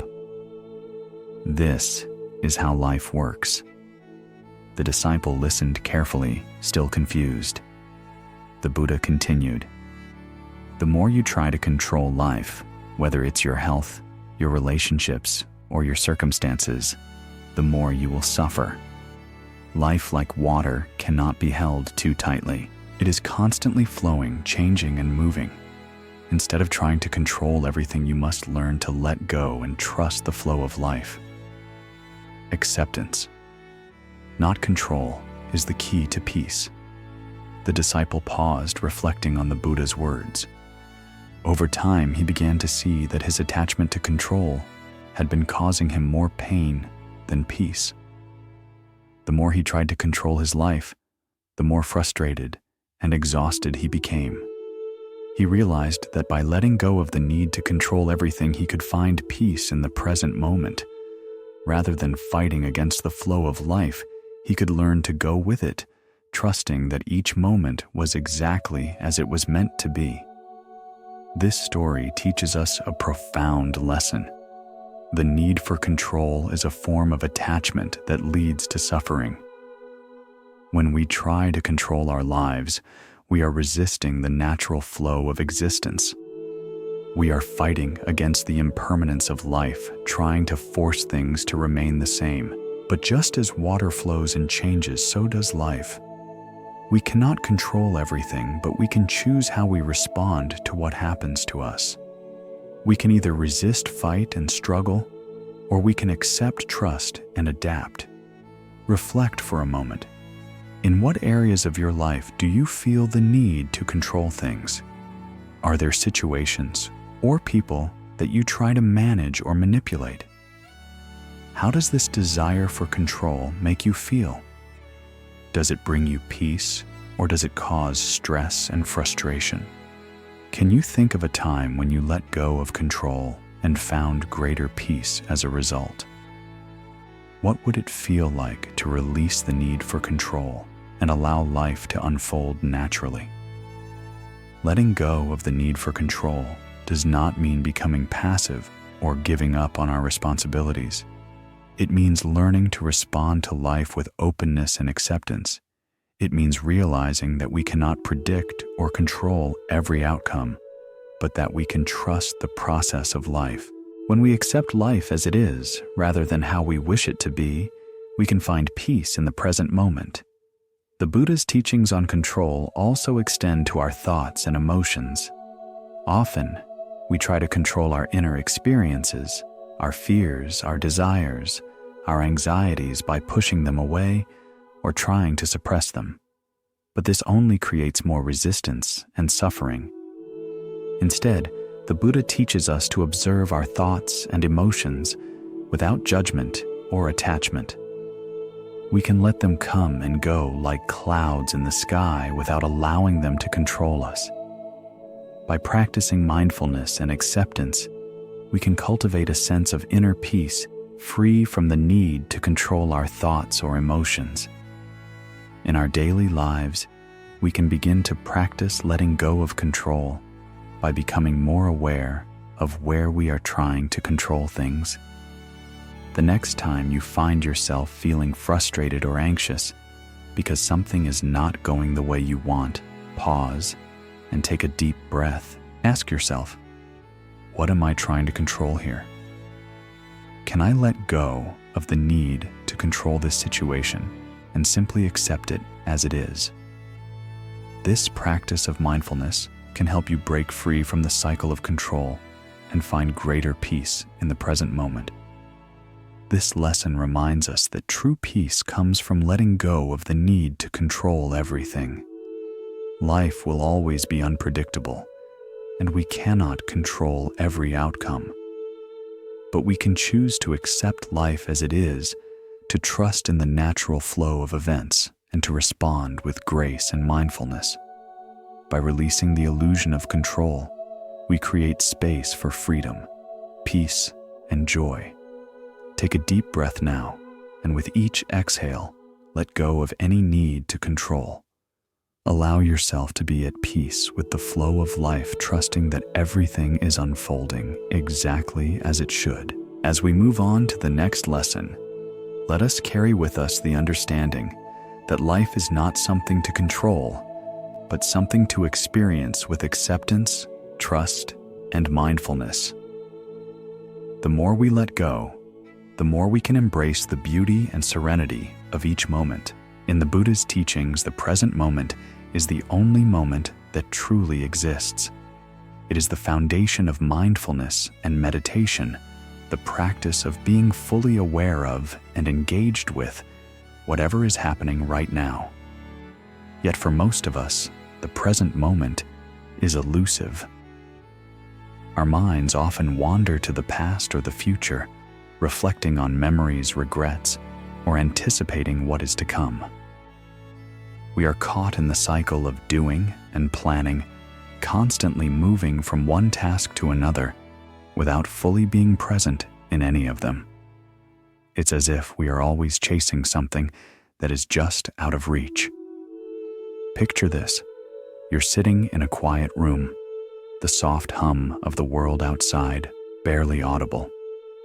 The air feels cool against your skin, and you notice how each breath fills your lungs, how each exhale feels like a gentle release. The moment is calm, yet inside your mind is racing, spinning with thoughts. You hear the distant sounds of a car engine, the flutter of a bird's wings outside the window. But it's as though they are miles away, drowned out by the incessant chatter in your head. This is the ego, always busy, always questioning. But when you take a deep breath, when you stop and feel the cool air in your lungs, you begin to reconnect with the simplicity of the present moment. In this stillness, there is clarity. The Buddha recognized that the cause of much of our suffering is our inability to stay in the present. We are constantly looking for fulfillment outside of ourselves, either in the past or in the future. We seek happiness in memories or dreams of what might be. But the truth is that we cannot change the past, and the future has not yet arrived. The only place where true peace can be found is in the present moment, where we can truly experience life as it is in its fullest, most vivid form. Once a man approached the Buddha and asked, "Lord, how can I find peace? I am constantly anxious about the future. I worry about what will happen, what may go wrong, and how I will handle the challenges ahead. How can I stop this endless cycle of worry?" The Buddha, with his characteristic calm and understanding, smiled softly and replied, "Imagine you are carrying a heavy basket. If you are always looking behind you, trying to see what you've already carried, or always looking ahead to what you may have to carry, in the future, you will never be able to move forward. You must look down at the present moment, at what is in your basket right now. Only then can you take the next step and continue on your journey." The man, confused, asked, "But Lord, what do you mean by the present moment?" The Buddha smiled again, a warmth in his expression, and said, "The present moment is the only place where you can find peace. The past is gone, and the future is yet to come. The present moment is all that is real. It is the only moment where you have the power to act, to breathe, and to be. When you focus on the present, you stop carrying the weight of the past or the fear of the future. You are free to experience life as it is without being weighed down by worries." As the Buddha's words settled into the man's mind, he felt his body relax. The tension in his shoulders softened, and his breath deepened, as if he had been holding his breath for years and was finally able to let it go. He realized that the future was not something to be feared, nor was the past a burden to carry. In the present, he could finally experience the beauty of life unfolding around him. The man reflected on the Buddha's words, and over time he began to understand that his anxiety was rooted in his inability to live fully in the present. He had been so caught up in the uncertainties of the future that he had forgotten to embrace the simple beauty of the moment. He noticed the breeze on his skin, the warmth of the sun on his face, the stillness of the world around him. And for the first time in a long time, he found a deep sense of peace. By learning to be present, he found that his worries lessened, and he was able to appreciate life as it unfolded. This story is a powerful reminder of the Buddha's teaching that peace is found in the present moment, not in the past or the future. When we are fully present, we are free from the anxieties that arise from dwelling on what has been or what might come. The past cannot be changed, and the future is uncertain, but the present is always within our reach. Reflect for a moment. How often do you find yourself caught in thoughts about the past or the future? Do you often replay memories or plan endlessly for what is to come? How does this affect your peace of mind? Can you recall a time when you were fully immersed in the present moment, when you were truly alive to the experience of what was happening around you? Perhaps you felt the warm sunlight on your skin, or the soft sound of your breath, or the sensation of the ground beneath your feet. How did it feel to let go of all other concerns and simply be present? Living in the present moment requires mindfulness, a deep awareness of what is happening now. It is the practice of paying attention, not just to external events, but also to our thoughts, feelings, and sensations. Imagine taking a walk outside. As you move, notice the feeling of each step, the texture of the earth beneath your feet, the cool air moving through your hair, the sound of your breathing. the birds singing in the trees. This is mindfulness, being fully engaged with the present, in every sense of the word. Mindfulness practice, as the Buddha taught, involves bringing our full attention to whatever we are doing, whether it is eating, walking, working, or simply sitting in silence. When we are mindful, we engage with each task fully, without distraction or judgment. We notice the textures, sounds, and feelings of the present moment. This practice can be as simple as focusing on the breath as we inhale and exhale, feeling the coolness of the air entering our lungs and the warmth as we breathe out, or noticing the sensations of the body as we walk or sit. Each breath becomes a reminder that we are alive, fully present in the here and now. The key to mindfulness is letting go of distractions. Our minds are often filled with thoughts, worries, and judgments that pull us away from the present. When we recognize these distractions, we can gently return our focus to the present moment. This practice over time helps us become more aware of our patterns of thinking and enables us to choose where to direct our attention. The benefits of living in the present moment are immense. When we are present, we experience life more fully without the constant pull of anxiety or regret. We can appreciate the beauty around us, connect more deeply with others, and find peace even in the midst of challenges. When we stop living in the future or the past, we are able to fully engage with life as it is in its full richness and complexity. In our daily lives, we can practice mindfulness in many ways. When you are eating, take time to truly taste your food. Feel the texture of each bite, notice the flavors, and savor the experience. When you are walking, pay attention to the sensation of your feet on the ground and the sounds around you. When you are talking to someone, listen fully to their words, the tone of their voice, the rhythm of their speech, without planning your response. By bringing our full attention to each moment, we create space for peace and clarity to emerge.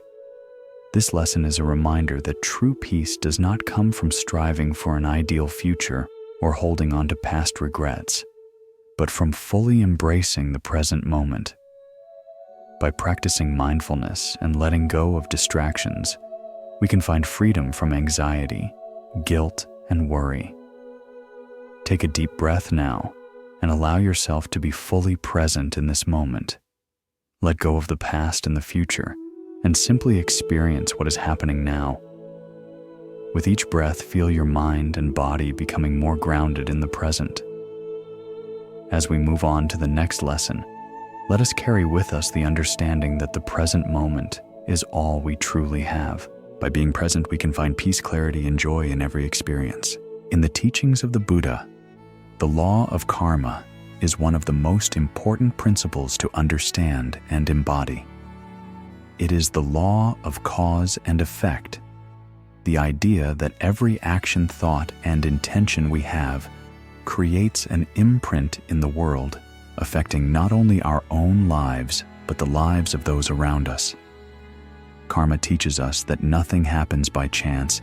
Every experience, whether pleasant or painful, is the result of past actions, either from this life or previous ones. However, this law is not a form of fatalism or punishment.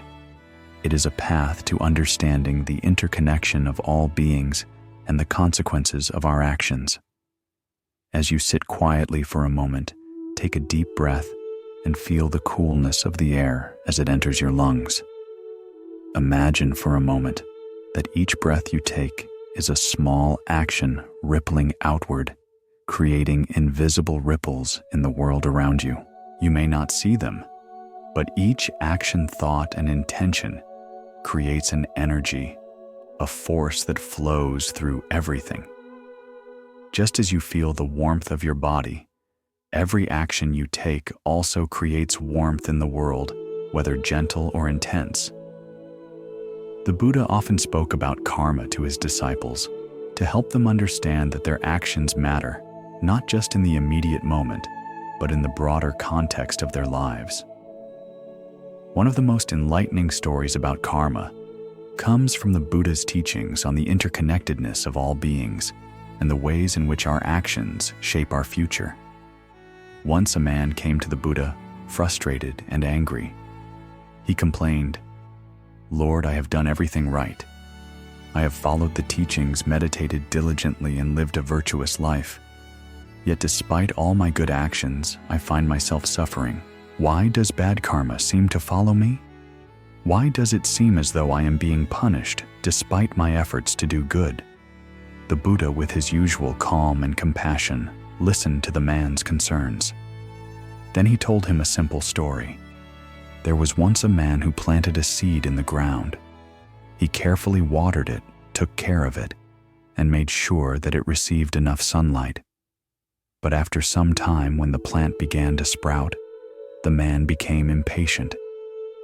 He wanted the plant to grow faster, so he began to pull on the stem, trying to force it to grow. But instead of flourishing, the plant withered and died. The man, seeing the plant's death, was confused. Why did it die when I took such good care of it? He wondered. The Buddha paused, letting the story sink in, and then continued. The plant died not because of bad intentions, but because the man did not understand that growth takes time. Similarly, karma works in much the same way. You may not see the results of your actions immediately. Just as the plant's growth requires patience, so too does the fruition of your actions and intentions. Sometimes we do not understand the consequences of our actions right away, and we may experience suffering as part of our karmic path. But the law of karma is not about immediate rewards or punishments. It is about the unfolding of causes and conditions and the realization that everything we do ripples through time. As the Buddha's voice gently flowed, the man's heart began to soften, and the heat of frustration he had carried for so long began to dissipate. The imagery of the plant struggling to grow pulled at the roots. By impatience began to make sense to him. It felt like the weight of the world had been lifted from his chest. Slowly, his mind opened to the idea that he might not immediately see the fruits of his labor, but that didn't mean they weren't coming. The waiting itself could be part of the growth. The man listened attentively, and in that moment, he began to understand that karma is not a form of cosmic punishment, but an ongoing, unfolding process. Karma is not about immediate gratification, but about long-term results that may not always be visible to us in the present moment. The Buddha's teachings helped him see that his suffering, while difficult, was also a result of his past actions, and that his present actions could shape his future. Imagine the ripple of a stone dropped into a pond, how it spreads out wider and wider until it becomes impossible to see where it started. Karma works in the same way. Every action, thought, and intention ripples outward, creating an effect that reverberates far beyond our immediate view. This story reminds us that karma is not about a linear system of rewards and punishments, but about understanding the interconnectedness of all things. Every action, thought, or intention we have creates a ripple effect in the world, shaping not only our future, but also the future of those around us. The law of karma teaches us that we are responsible for the energy we put into the world. Our actions, whether motivated by love, compassion, greed, or anger, create a web of consequences both for ourselves and for others. Reflect for a moment. What are the actions or intentions that you have been carrying with you? Are there any patterns in your life that seem to repeat no matter how hard you try to change? How might the law of karma be at work in your own life? Can you think of a time when a past action, whether positive or negative, came back to affect you? How can you begin to cultivate positive karma through your actions and thoughts going forward? Karma is also closely linked to mindfulness. When we are mindful of our actions and intentions, we are more likely to make conscious choices that align with our values. Each moment is an opportunity to create positive karma, whether through acts of kindness, forgiveness, patience, or understanding. By cultivating mindfulness, we become aware of the ripple effect our actions have, and we can consciously choose to act in ways that promote peace, harmony, and compassion. The Buddha taught that karma is not just about external actions, but also about the internal conditions of the mind. Our thoughts, desires, and intentions are just as important as our actions, because they shape the energy we send into the world. Imagine yourself sitting quietly and feeling a wave of frustration begin to rise inside you. You might feel your chest tighten, your jaw clench, and your breath become shallow. In that moment, even if you do not act on the frustration, the energy you create can ripple out, affecting not only you, but the people around you. On the other hand, by cultivating loving kindness, patience, and compassion in our hearts, we generate positive karma, which ripples out into the world and returns to us in ways that can promote healing and peace. Living with the awareness of karma encourages us to act with intention and mindfulness. It helps us realize that every action, no matter how small, has an impact. The Buddha's teachings encourage us to act with awareness and to take responsibility for the energy we create in the world. By cultivating good karma, we can break the cycle of suffering and create a life of peace and happiness, not just for ourselves, but for all beings. In your daily life, reflect on the intentions behind your actions. Are you acting out of kindness, compassion, and wisdom? Or are there moments when you react impulsively or out of negative emotions like anger, fear, or jealousy? Take a moment to pause and consider the impact your actions will have.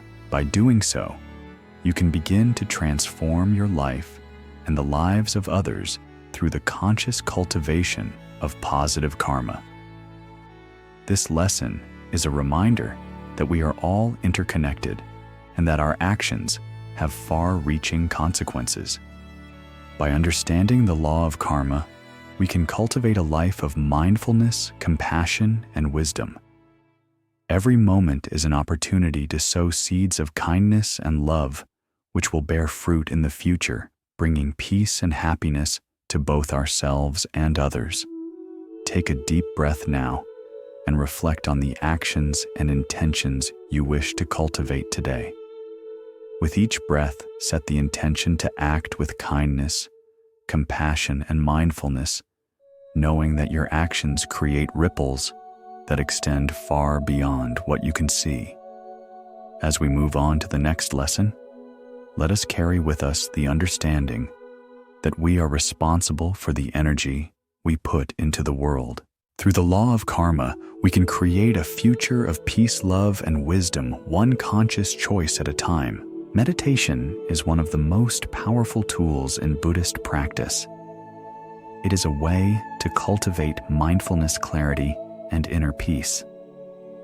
Through meditation, we can learn to quiet the mind, understand our true nature, and cultivate a deep sense of compassion and wisdom.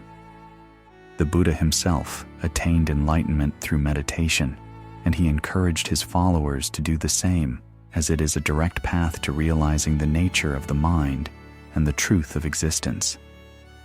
Imagine sitting in a quiet space, the soft scent of incense lingering in the air, mixing with the natural, earthy aroma of the surroundings.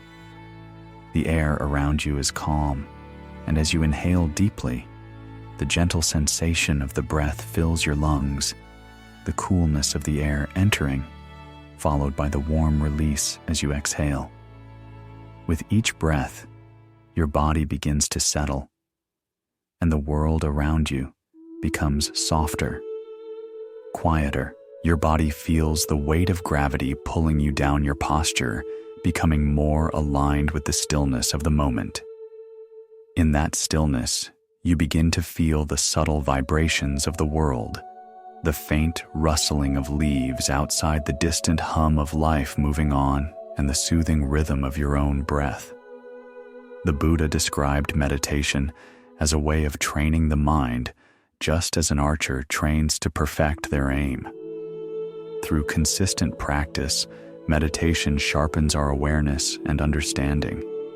It is not about escaping from the world, but about deeply engaging with it in a way that brings clarity and peace. Meditation helps us confront our thoughts and emotions, observing them without judgment or attachment. It is through this practice that we begin to see things as they truly are, without the distortions of our preconceived notions or habitual patterns. There is a beautiful story about meditation that illustrates its power. One day, a young disciple came to the Buddha and said, "Lord, I feel as though my mind is always restless.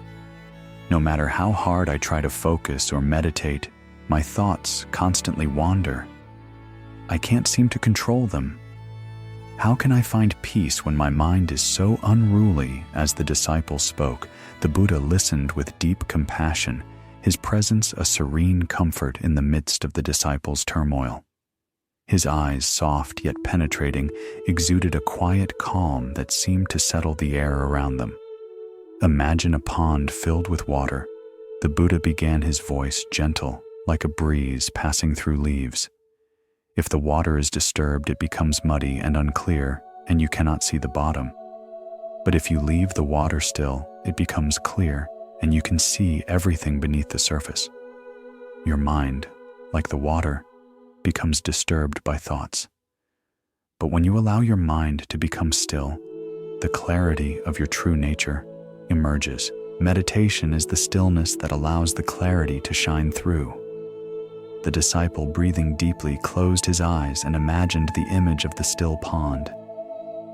The calm surface of the water began to take root in his mind. As the Buddha continued, meditation is not about forcing the mind to be still, but about allowing it to settle naturally. When you sit in meditation, do not try to control your thoughts. Simply observe them as they come and go. Let them pass like clouds in the sky, without attachment. Over time, the mind will settle on its own, and you will begin to experience true clarity and peace. The young disciple listened closely, absorbing each word like a soft whisper on the wind. The world around him seemed to disappear, and the weight of his restless thoughts began to ease. He could almost feel the mental turbulence of his thoughts quieting, like a gentle breeze slowing down. It was as if, with each breath, he was learning to surrender to the rhythm of the present moment. The disciple, inspired by the Buddha's words, began to practice meditation with more patience and openness.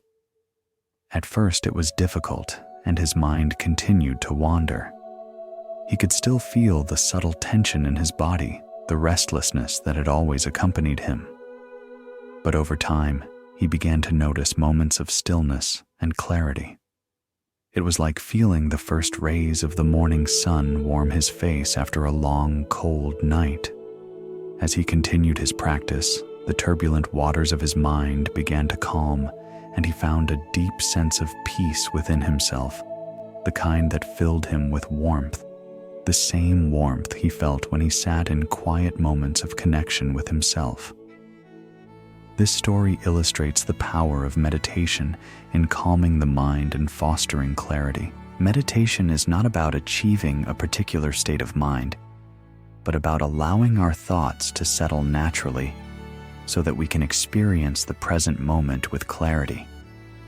Through regular practice, we train the mind to become more aware and more attuned to the present, rather than caught in the cycle of endless thoughts and distractions. Imagine feeling your body gently sinking into the ground. With each exhale, your breath flowing like the steady ebb and flow of the ocean. reflect for a moment. How often do you find yourself caught in the turbulence of your thoughts? Do you feel overwhelmed by your mind's constant chatter?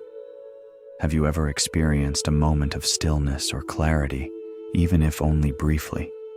What did it feel like to be free from the grip of your thoughts? Perhaps you felt a gentle peace, like a soft wave washing over you, cleansing the stress and tension. How would your life change if you were able to experience more of those moments of stillness and peace? The benefits of meditation go beyond calming the mind. Meditation also helps us to cultivate qualities such as patience, compassion, and equanimity. As we sit in silence and observe our thoughts, we begin to see the impermanent nature of our emotions and reactions. We learn to respond to challenges with greater mindfulness and wisdom, rather than reacting impulsively out of habit or fear. Meditation helps us to cultivate a greater sense of inner peace, which can ripple outward and affect our relationships, our work, and our interactions with the world. Meditation also fosters a deep sense of connection to the present moment. When we meditate, we train ourselves to be fully present with whatever arises. This helps us to appreciate life more fully, without getting lost in worries about the past or anxieties about the future. In each moment, we can find peace and contentment simply by being present and aware. To begin a meditation practice, you do not need to be in a special place or have any particular equipment. Simply find a quiet space. Sit comfortably and close your eyes. Focus on your breath, allowing it to naturally deepen and slow down. Feel the coolness of the air entering your nostrils and the warmth of your exhale. As you breathe, notice the sensations in your body, perhaps the weight of your body pressing against the floor, or the softness of your clothing against your skin. Let your breath become the anchor that keeps you grounded in the present moment. When your mind wanders, gently bring your attention back to your breath without judgment or frustration. Over time, you will find that your mind becomes calmer, and you will begin to experience moments of clarity and stillness. Meditation does not require hours of sitting. Even just a few minutes a day can make a significant difference in your mental and emotional well-being. Start with short sessions and gradually extend the time as you become more comfortable. The key is consistency and patience. Meditation is not a quick fix, but a lifelong practice that requires dedication and mindfulness.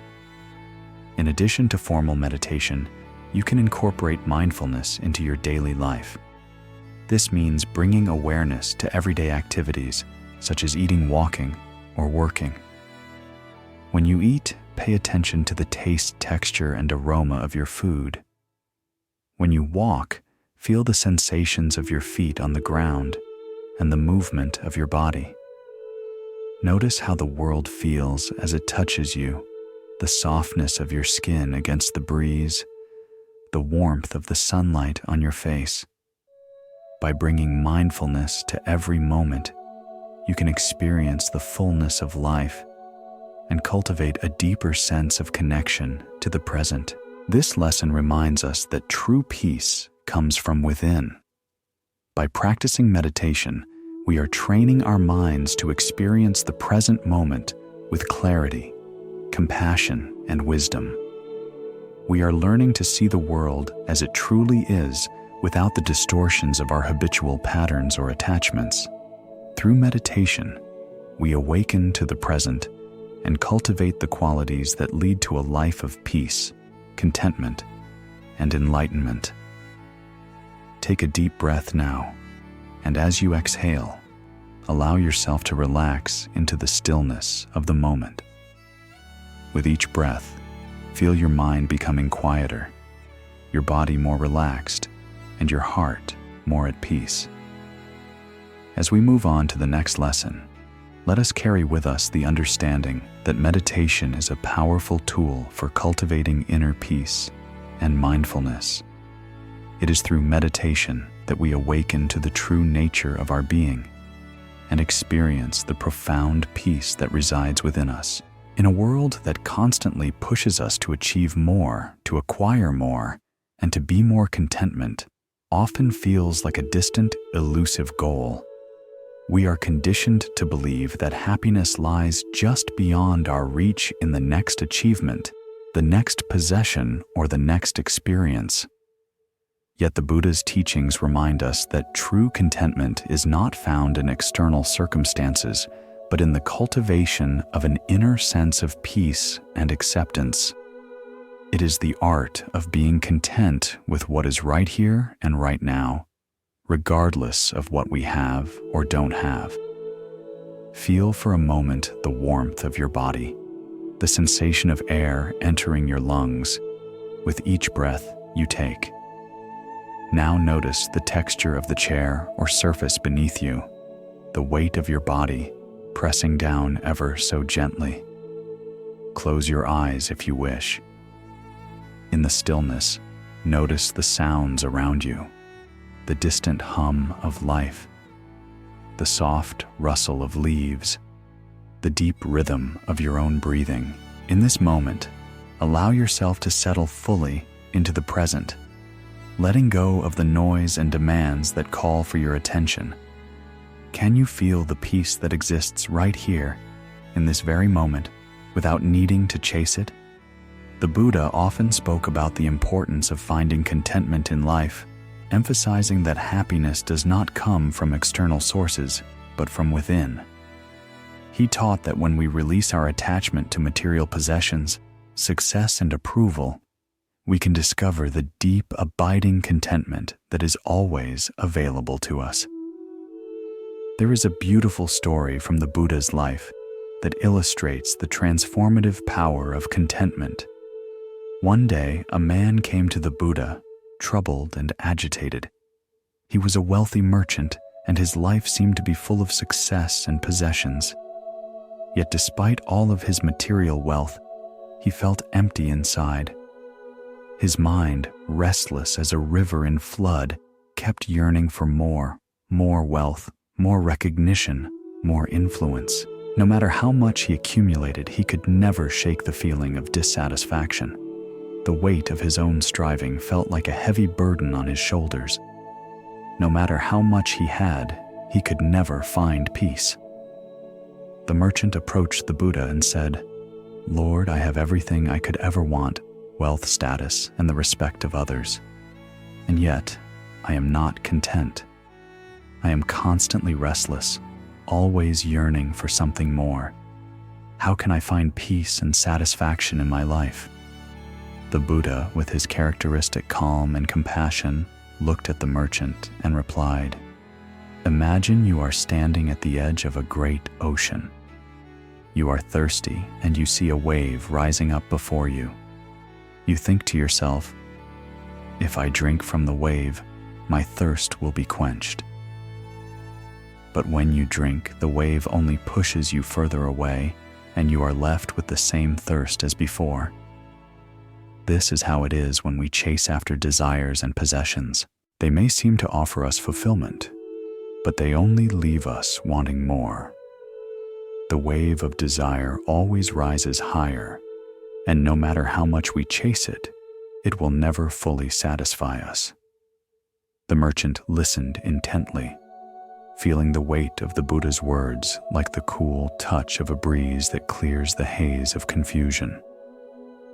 As the Buddha continued, "True contentment is not found in external things, but in the peace we cultivate within ourselves.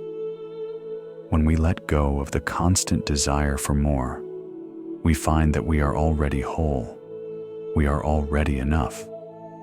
The key to contentment lies in recognizing that what we have in the present moment is sufficient.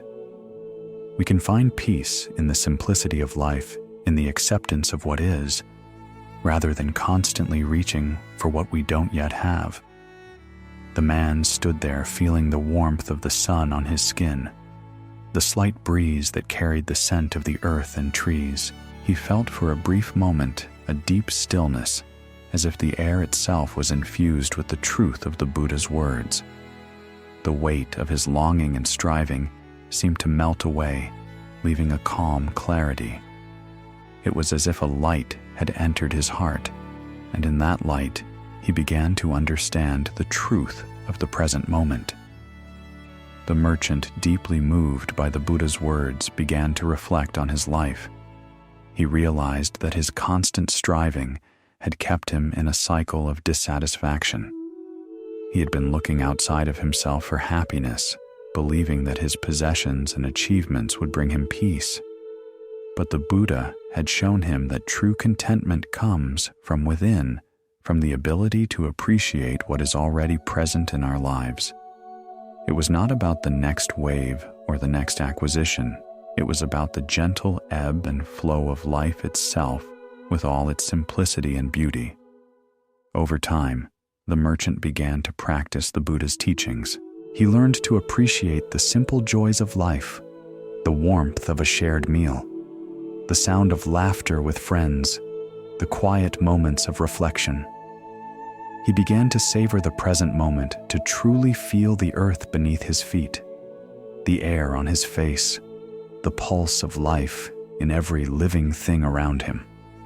He let go of his attachment to external success, and in doing so, he discovered a deep sense of peace and contentment that he had never known before. His heart, once restless, now felt lighter, as if it had opened to the quiet beauty of the world. This story illustrates the Buddha's profound insight into the nature of contentment. We often think that happiness lies in the future, in the next achievement or possession. But the Buddha teaches us that contentment is found in the present moment, in the acceptance of what is.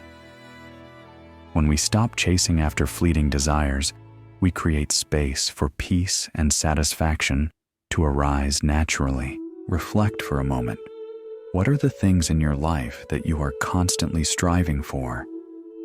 Are there desires or goals that you think will bring you happiness, but that in reality may never fully satisfy you? How does this constant striving affect your peace of mind? Can you think of a time when you found contentment in something simple or ordinary, without the need for more? Perhaps it was the warmth of the sun on your skin, the laughter shared over a meal, or the feeling of soft grass under your feet. Finding contentment requires us to shift our mindset from one of scarcity to one of abundance. It means recognizing that we already have enough, that we are already whole. When we stop comparing ourselves to others or to an idealized version of success, we can begin to appreciate the richness of our lives just as they are.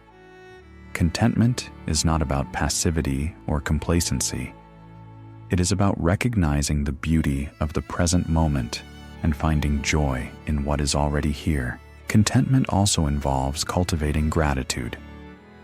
When we focus on what we have rather than what we lack, we open ourselves to a deeper sense of fulfillment. Feel the gratitude in your heart now as you breathe in. Allow it to fill your chest with warmth, like the gentle light of a morning sun. Gratitude shifts our focus away from desire and dissatisfaction, allowing us to see the blessings in our lives. It helps us realize that we have much to be thankful for, even in the simplest of things, like the sound of a bird's song, the warmth of a good meal, or the comfort of a loved one's presence. In your daily life, you can practice contentment by focusing on the present moment. The next time you feel restless or dissatisfied, take a deep breath and ask yourself, what can I appreciate in this moment?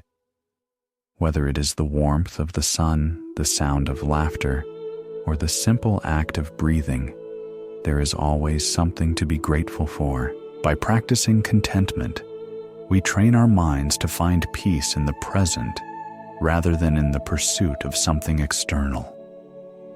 This lesson is a reminder that true contentment does not come from the outside world. It is found in our ability to appreciate what we already have, to embrace the present moment, and to let go of the constant striving for more. When we cultivate contentment, we experience peace, joy, and fulfillment, not in what we have or don't have, but in the simple act of being. Take a deep breath now and allow yourself to feel the peace of contentment. Let go of any longing or desire for something more and simply appreciate what is. As we move on to the next lesson, let us carry with us the understanding that contentment is not something we need to chase, but something we can find in the present moment, right here, right now. Gratitude is one of the most powerful and transformative practices that we can incorporate into our lives. It is the antidote to the discontentment and dissatisfaction that so often arises from constantly seeking more, whether it is more possessions, more achievements, or more validation. When we cultivate gratitude, we shift our focus away from what we lack and instead recognize the abundance already present in our lives. Gratitude opens our hearts and minds, allowing us to experience deeper joy, peace, and contentment. The Buddha emphasized the importance of gratitude in his teachings. He taught that gratitude is not just a feeling, but a practice, a way of engaging with the world and the people around us. By practicing gratitude, we transform our perspective and begin to see the world through a lens of appreciation. Gratitude helps us recognize the interconnectedness of all beings, and it deepens our understanding of the kindness and generosity that exists in the world. One day, a disciple approached the Buddha with a heavy heart. He had been practicing meditation and following the path, but he felt a deep sense of dissatisfaction. No matter how much he practiced, he couldn't shake the feeling that something was missing. He was constantly focused on the things he didn't have, the things he thought would bring him happiness. Despite his best efforts, he couldn't find peace. The Buddha, sensing the disciple's frustration, spoke gently. "There is a story I wish to tell you," he said. Once, a man was walking through a village when he was stopped by a beggar. The beggar, poor and hungry, asked for some food. The man, feeling sorry for the beggar, gave him some bread from his own supply. The beggar thanked the man and took the bread, eating it gratefully. The man continued on his way, feeling good about his act of kindness. The Buddha paused, and the disciple listened intently. But as the man walked further, he began to feel discontent. He thought to himself, "I gave that beggar some bread, but I still have so much more that I want. I need more food, more possessions, more comfort." In that moment, the man realized something profound. His dissatisfaction was not the result of what he lacked, but from his inability to appreciate the simple gifts he had already received. He had forgotten the generosity of his own heart and the kindness he had shown to another. The Buddha continued, just as this man overlooked the act of kindness he had given. We often overlook the blessings in our lives.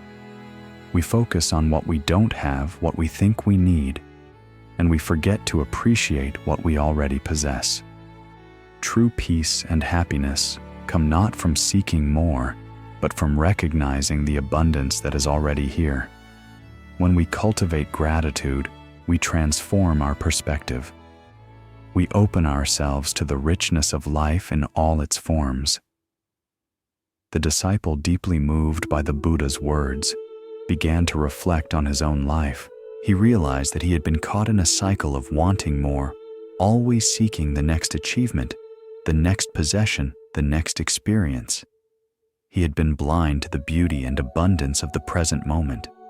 By shifting his focus from what he lacked to what he already had, he began to experience a profound shift in his heart. Gratitude, he realized, was the key to unlocking peace and contentment.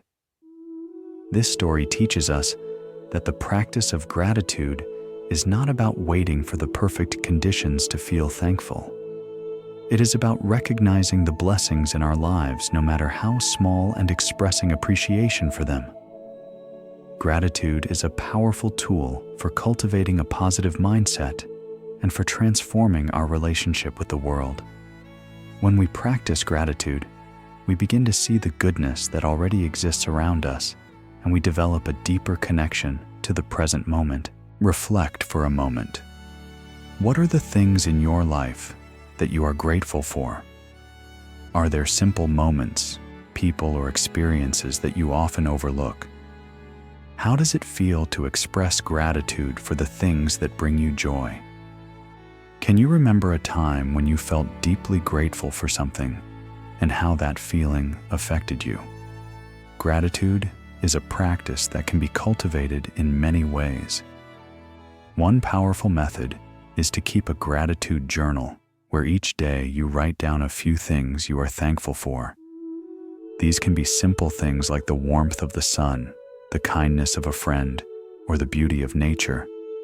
Over time, this practice helps to shift our focus from scarcity to abundance. We begin to notice more and more reasons to be grateful, and this transforms our mindset from one of lack to one of fullness. Another way to practice gratitude is through mindful appreciation. When you eat, take a moment to savor the food, appreciating the nourishment it provides. When you interact with others, pause and acknowledge the kindness they offer, whether it's a smile, a gesture, or a word of encouragement. When you wake up in the morning, take a few moments to express gratitude for the gift of a new day. Gratitude also plays a vital role in our relationships. When we express appreciation for the people in our lives, we strengthen our bonds with them. A simple thank you can go a long way in deepening our connection with others and creating a more harmonious and loving environment. By recognizing the goodness in others and showing our appreciation, we create a ripple effect of kindness and positivity. This lesson reminds us that contentment is not found in what we don't have, but in what we already possess. Gratitude opens our hearts and minds to the abundance of life, allowing us to experience peace and joy in the present moment. When we practice gratitude, we shift our perspective from a mindset of scarcity to one of abundance. We begin to see the beauty in the simple things, and we realize that we have much to be thankful for right here and right now. Take a deep breath now, and as you exhale, feel a sense of gratitude welling up inside you. Reflect on the blessings in your life and allow your heart to open in appreciation. As we move on to the next lesson, let us carry with us the understanding that gratitude is the key to unlocking happiness. It is through gratitude that we experience the fullness of life, and it is through gratitude that we connect more deeply with ourselves, with others, and with the world around us. Living with intention is one of the most powerful ways to create a meaningful and purposeful life. In Buddhist teachings, intention is recognized as the foundation of our actions and experiences. The Buddha taught that our actions, thoughts, and speech are not random or accidental. They are shaped by our intentions. When we act with intention, we are consciously directing our energy, not allowing ourselves to be swept away by external circumstances or unconscious habits. We choose our path with mindfulness, awareness, and clarity, making decisions that align with our values and goals. Living with intention does not mean rigidly controlling every aspect of our lives or forcing outcomes. It is about aligning ourselves with our deepest values and desires and living in a way that reflects who we truly are. Intention is the energy that drives us forward, guiding our actions, shaping our relationships, and allowing us to manifest the life we want to create. When we live with intention, we become more aware of the present moment, making choices that reflect our true purpose rather than reacting out of habit or fear. The Buddha's teachings often emphasize the importance of right intention, which is one of the aspects of the Noble Eightfold Path. Right intention is about cultivating wholesome intentions that lead to positive outcomes. It is the intention of compassion, kindness, and wisdom. The Buddha taught that if our intentions are pure and positive, the results of our actions will naturally lead to peace, happiness, and freedom. One day, a young disciple came to the Buddha with a troubled heart. He had been practicing diligently, but he felt lost. Despite his efforts, he was uncertain about his purpose and the direction he was meant to take. He approached the Buddha and asked, "Lord, how can I know if I am living with intention? How can I be sure that my actions are leading me toward true happiness and enlightenment?" The Buddha, with his gentle wisdom, replied, "Imagine that you are a traveler on a long journey. As you walk, you come to a fork in the road. There are two paths ahead of you. One is narrow, steep, and difficult to follow, while the other is wide, smooth, and easy.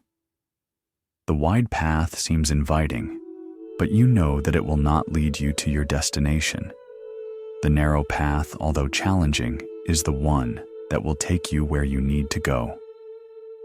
The disciple looked at the Buddha puzzled and asked, "But how will I know which path to take?" The Buddha smiled and said, "It is not the path that matters, but the intention with which you walk.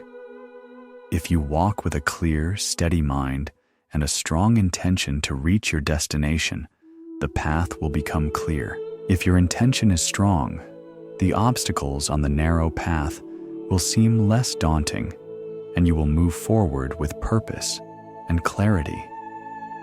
It is not the ease of the path that matters, but the intention with which you travel." The young disciple, deeply moved by the Buddha's words, began to reflect on his own life. He realized that his actions had often been driven by confusion, fear, and a lack of clarity. He had been wandering through life without clear intention, reacting to circumstances rather than actively choosing his direction. The Buddha's teachings on intention gave him the guidance he needed to refocus his energy on the path that truly mattered to him. This story teaches us that living with intention is not about finding the easiest or most comfortable path, but about choosing the path that aligns with our true values and purpose. The Buddha's teachings emphasize that our intentions shape our experiences, and by cultivating wholesome, mindful intentions, we can create a life that reflects our deepest desires for peace, happiness, and wisdom. Reflect for a moment. What are the intentions that guide your life? Are you consciously choosing your path, or are you being swept along by external circumstances? How often do you pause to reflect on your intentions before making decisions? Do you take time to consider whether your actions align with your true values and goals? Can you think of a time when you acted with clear intention and felt that your actions were in harmony with your deeper purpose? Living with intention requires mindfulness and awareness. It means being fully present with the decisions we make, understanding the impact of our choices on ourselves and others. It also means taking responsibility for our actions and recognizing that the consequences of our choices are shaped by our intentions. When we act with clear, positive intention, we create a life that is aligned with our values and aspirations. To live with intention, it is helpful to set conscious goals and reflect regularly on what truly matters to us. This may involve identifying our core values such as kindness, compassion, wisdom, and peace, and making choices that reflect these values. It may also involve letting go of habits or patterns that no longer serve us, and cultivating new ways of thinking and behaving that align with our desired path. One way to bring more intention into our daily lives is to practice mindful decision-making. Before making a choice, take a moment to pause, breathe, and reflect. Ask yourself, Does this decision align with my values? Will this action move me closer to my goal of peace and happiness? What intention am I setting with this action? By bringing mindfulness into even the smallest decisions, we can begin to cultivate a life that is purposeful and aligned with our true desires. Living with intention also means practicing self-compassion. It means recognizing that we are human and that we will sometimes make mistakes. When we live with intention, we learn to forgive ourselves when we fall short and to keep moving forward with a renewed sense of purpose. The path of intention is not always easy, but it is a path that leads to greater fulfillment and peace. This lesson reminds us that the quality of our intentions shapes the quality of our lives. When we live with intention, we align ourselves with our highest purpose and create a life of peace, joy, and fulfillment. We no longer need to chase after external validation or seek happiness in fleeting desires. Instead, we create a life that reflects our deepest values, and we experience the richness of life in every moment. Take a deep breath now and reflect on the intention with which you are living your life. Are you consciously choosing your path? Are your actions aligned with your values? With each breath, set the intention to move forward with clarity, purpose, and mindfulness, knowing that every decision you make is an opportunity to create a life of true meaning and peace. As we move on to the next lesson, let us carry with us the understanding that living with intention is the key to creating a life of fulfillment. It is through intentional living that we manifest our deepest desires and experience the true peace of living in alignment with our highest self. Living with intention is one of the most powerful ways to create a meaningful and purposeful life. In Buddhist teachings, intention is recognized as the foundation of our actions and experiences. The Buddha taught that our actions, thoughts, and speech are not random or accidental. They are shaped by our intentions. When we act with intention, we are consciously directing our energy, not allowing ourselves to be swept away by external circumstances or unconscious habits. We choose our path with mindfulness awareness and clarity, making decisions that align with our values and goals. As you sit quietly, take a moment to close your eyes and become aware of your surroundings. Notice the sensations of your body against the ground, the texture of the surface beneath you. Feel the gentle rise and fall of your chest with each breath, the air entering your body cool and fresh, then slowly warming as it leaves. Feel the stillness in the air as it wraps around you, calming your thoughts and drawing your attention inward. With each exhale, release any tension or distractions and settle into the moment. Living with intention does not mean rigidly controlling every aspect of our lives or forcing outcomes. It is about aligning ourselves with our deepest values and desires and living in a way that reflects who we truly are.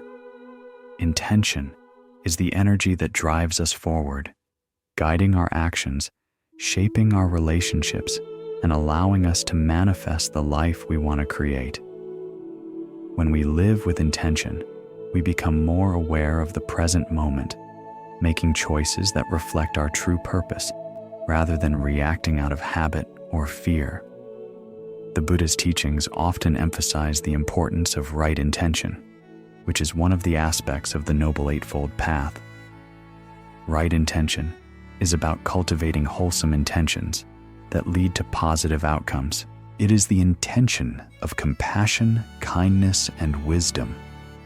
The Buddha taught that if our intentions are pure and positive, the results of our actions will naturally lead to peace, happiness, and freedom. Now take a moment and imagine yourself standing at the edge of a forest, the earthy scent of the trees and the cool, damp air of the soil filling your senses. Before you lies a fork in the road, a choice between two paths. The sun, warm on your skin, casts long shadows, making the path ahead unclear yet inviting. Feel the weight of the decision in your body. You know that one path, though easier and more comfortable, will not take you where you need to go. The other, though more difficult and uncertain, holds the promise of the true destination you seek. One day, a young disciple came to the Buddha with a troubled heart. He had been practicing diligently, but he felt lost. Despite his efforts, he was uncertain about his purpose and the direction he was meant to take. He approached the Buddha and asked, "Lord, how can I know if I am living with intention? How can I be sure that my actions are leading me toward true happiness and enlightenment?" The Buddha, with his gentle wisdom, replied, "Imagine that you are a traveler on a long journey. As you walk, you come to a fork in the road. There are two paths ahead of you. One is narrow, steep, and difficult to follow, while the other is wide, smooth, and easy.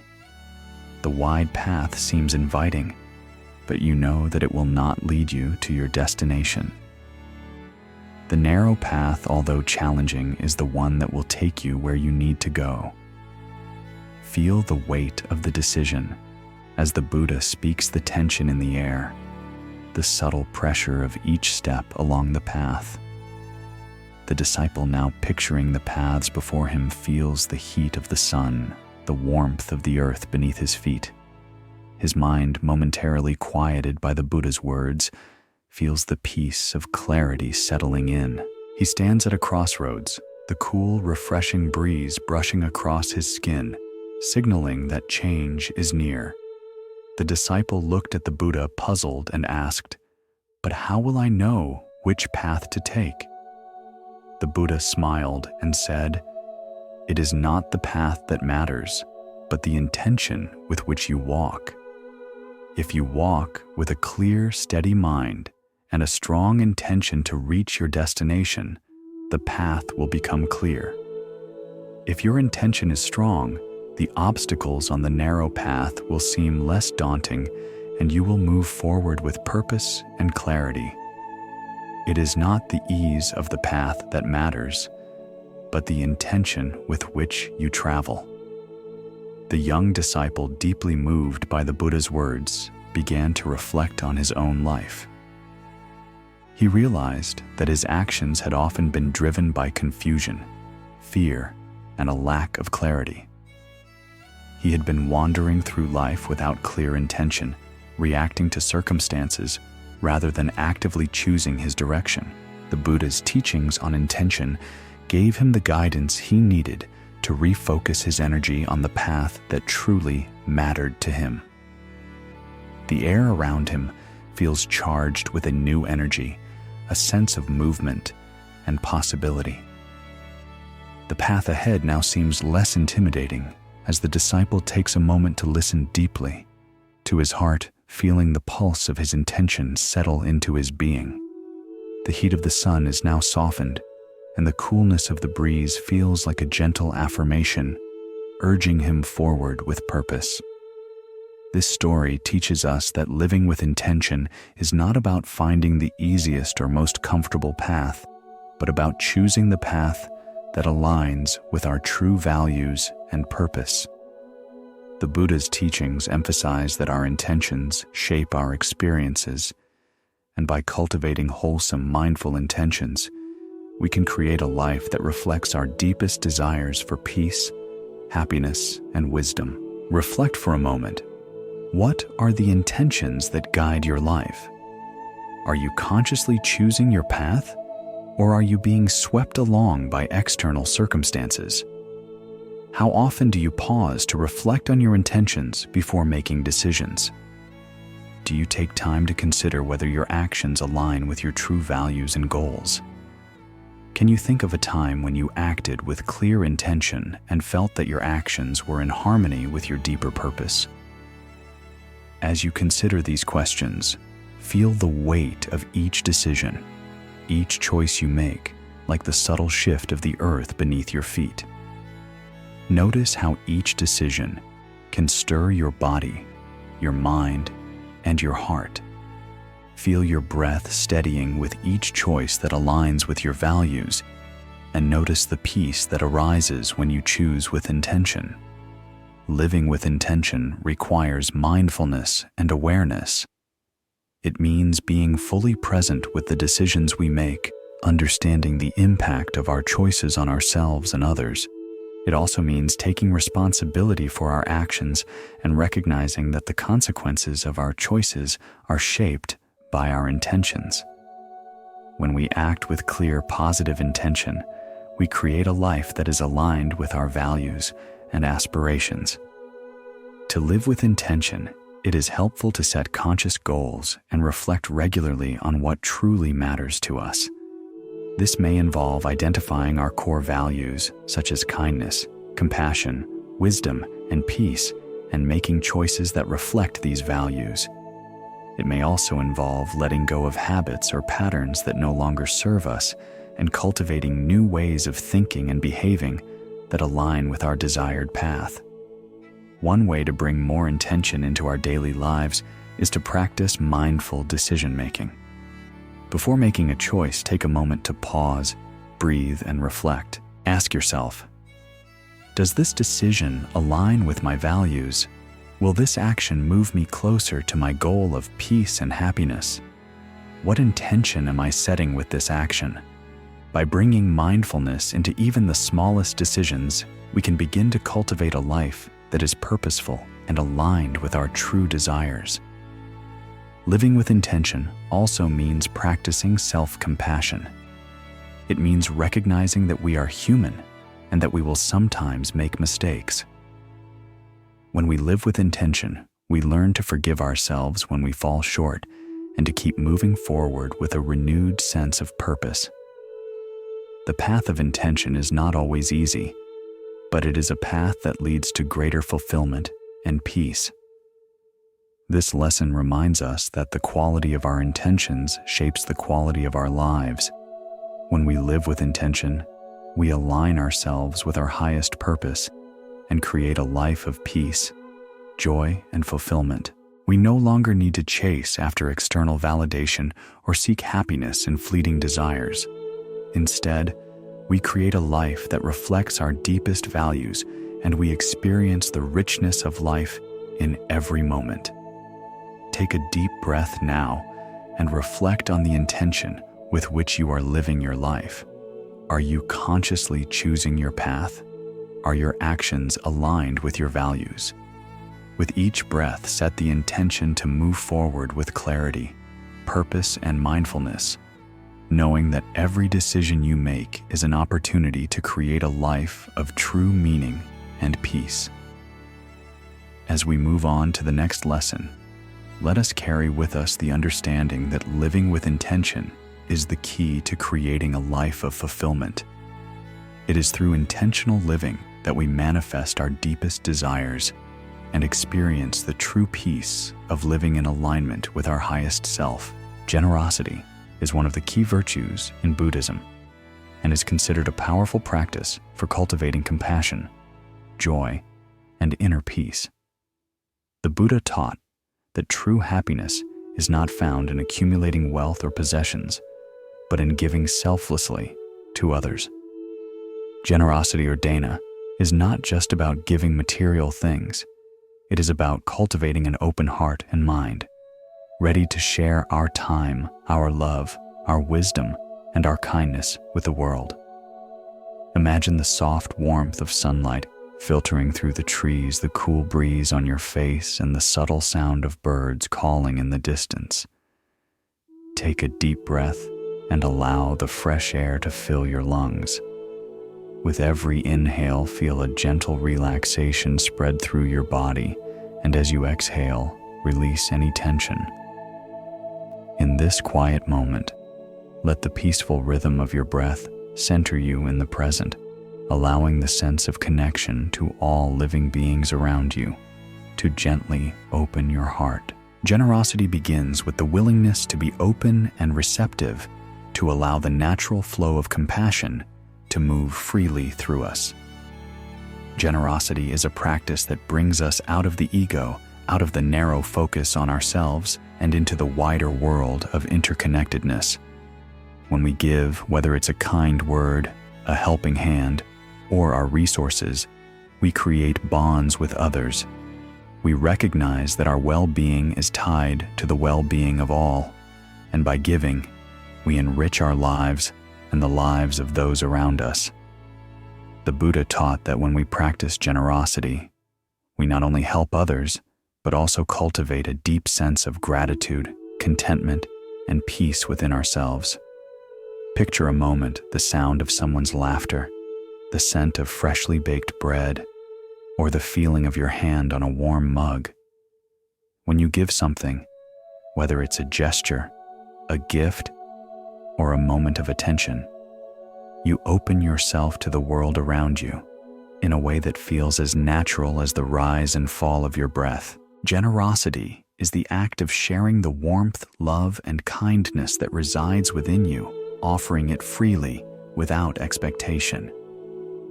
Once a poor woman named Cultivating came to the Buddha. She had nothing of material value to give, but felt a deep longing to practice generosity. She was struggling with poverty and had little to offer, yet her heart was filled with a desire to help others. She approached the Buddha and asked, "Lord, I am poor and have nothing to give. How can I practice generosity when I have so little?" The Buddha, recognizing the sincerity in her heart, responded with great compassion. Generosity does not depend on how much you have, but on the intention behind the giving. Even the smallest act of kindness is a gift of great value. It is not the amount that matters, but the love and care with which it is given. If you offer your last grain of rice with an open heart, it is a greater act of generosity than giving away 1,000 times that amount with attachment or expectation. Now imagine the scene: a grain of rice, delicate in its simplicity, offered with deep love and selflessness. Picture the woman's outstretched hand, the warmth of her touch as she offers the little she has with an open heart, the rustle of the leaves nearby, the warmth of the sun on her face. Every small detail speaks to the power of a simple, loving gesture. Through her offering, she experiences a deep sense of connection, the subtle shift in her chest as she realizes that true generosity comes from the heart, not the size of the gift. Moved by the Buddha's words, Cultivating began to practice generosity in her everyday life. She shared what little she had with her neighbors, offering food, water, and support to those who were struggling. Through her small but sincere acts of kindness, she began to feel an inner peace that she had never known before. She realized that by giving, she was not only helping others, but also nurturing a sense of connection and love within herself. As the woman walked through her day, she could feel the cool earth beneath her feet, the gentle caress of the wind as it brushed past her skin. Each time she gave, no matter how small she felt, a growing warmth in her heart, a deep sense of fulfillment. It was the warmth of kindness, the satisfaction of knowing that she was part of something larger, more beautiful than herself. Over time, Cultivating's practice of generosity brought her great joy. She understood that it wasn't about what she had to give, but the intention behind her actions. The more she gave, the more she felt connected to the world around her, and the more peace she experienced in her own heart. She had discovered that generosity was not only an external act, but an internal one, a way of cultivating a heart open to the needs of others and filled with compassion. This story teaches us that generosity is not about the size or value of the gift, but the sincerity and love with which it is offered. We may not always have material wealth to give, but we can always give our time, our attention, and our kindness. The Buddha's teachings on generosity show us that even the smallest acts of giving can have profound effects, not only on others, but on our own hearts. Reflect for a moment. How often do you practice generosity? Are there ways in which you have hesitated to give because you feel you don't have enough to offer? Can you think of a time when you received a small but meaningful act of kindness that brightened your day? How did that act of generosity make you feel?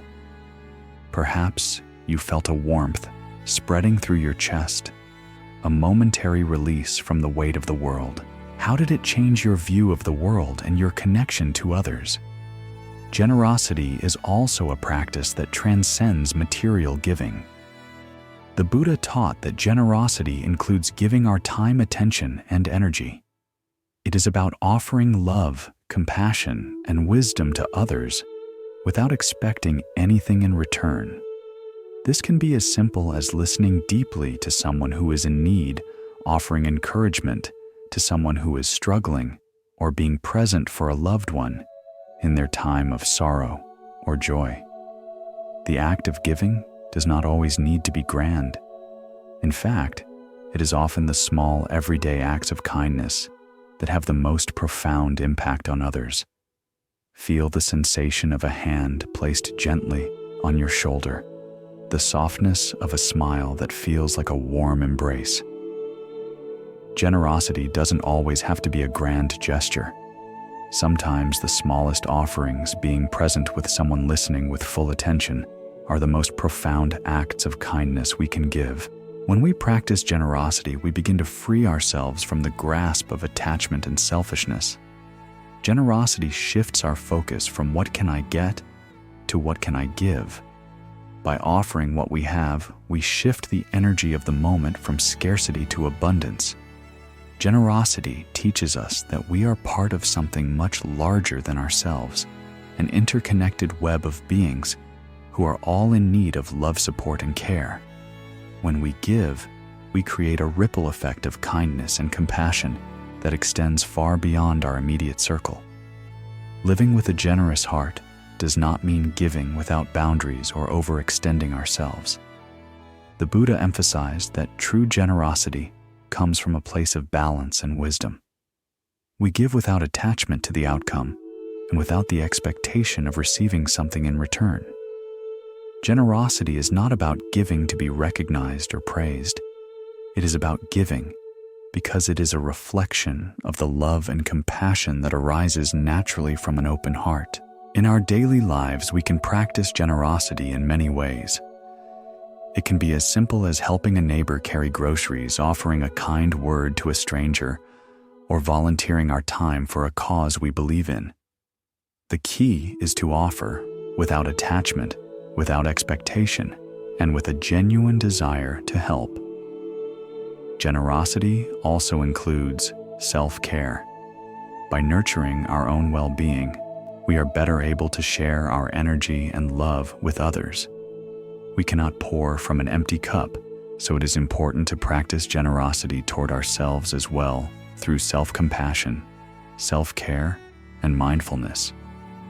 When we take care of our own needs, we are better equipped to offer our support and kindness to others. This lesson reminds us that generosity is not about what we have, but about what we are willing to give. It is a practice that opens our hearts and minds to the needs of others and to the abundance that exists within and around us. Through generosity, we create a life of connection, compassion, and peace. Take a deep breath now and reflect on the ways in which you can practice generosity today. Whether it is a small act of kindness, a gift of time, or an offering of love, let your heart open to the world around you. As we move on to the final lesson of tonight's journey, let us carry with us the understanding that generosity is the path to both personal peace and collective well-being. Wisdom, or prajna, is one of the most essential qualities in Buddhist practice. It is not simply intellectual knowledge, but the deep understanding of the true nature of reality. Wisdom arises when we can see the world clearly, without the distortions of our desires, attachments, and preconceived notions. It is the ability to perceive life as it is with clarity, insight, and compassion. Wisdom allows us to respond to the world with kindness, balance, and deep understanding rather than reacting out of ignorance or fear. As you sit quietly, take a moment to inhale deeply, filling your lungs with fresh air, and feel the cool sensation as the air passes through your nose. Imagine the crispness of the air cleansing and grounding you. Now exhale gently, releasing any tension in your body. Feel your feet solid against the ground, anchoring you to the present moment. With each breath, feel your mind becoming clearer, your thoughts softening, and your awareness expanding. The Buddha's teachings emphasize that wisdom is the key to liberation. It is through the cultivation of wisdom that we come to understand the Four Noble Truths and the nature of suffering, impermanence, and non-self. Wisdom helps us navigate life's challenges with equanimity and peace, knowing that all things are interconnected and ever-changing. When we embody wisdom, we are able to make choices that align with our highest values and true purpose. Now imagine standing in a dense forest, the earth beneath your feet damp with the scent of rich soil. You hear the soft rustling of leaves, the occasional creak of the trees, and the gentle hum of distant insects. The air is thick with the scent of pine and earth. As you walk, you approach a deep river. On one side, the water is calm, clear, and peaceful. On the other side, the water is turbulent, murky, and dangerous. You stand at the edge, feeling the cool breeze brushing across your face, and the rush of the water calls to you. There is a beautiful story from the Buddha's life that illustrates the power of wisdom and how it can transform our lives. Once a man came to the Buddha seeking guidance. He had been practicing meditation and following the teachings of the Buddha for many years, but he still felt a sense of confusion and restlessness. He could not understand why he was still experiencing suffering despite his efforts to live a virtuous life. He approached the Buddha asking, "Lord, I have been practicing diligently, yet I still do not feel at peace. Why do I still suffer despite following the path?"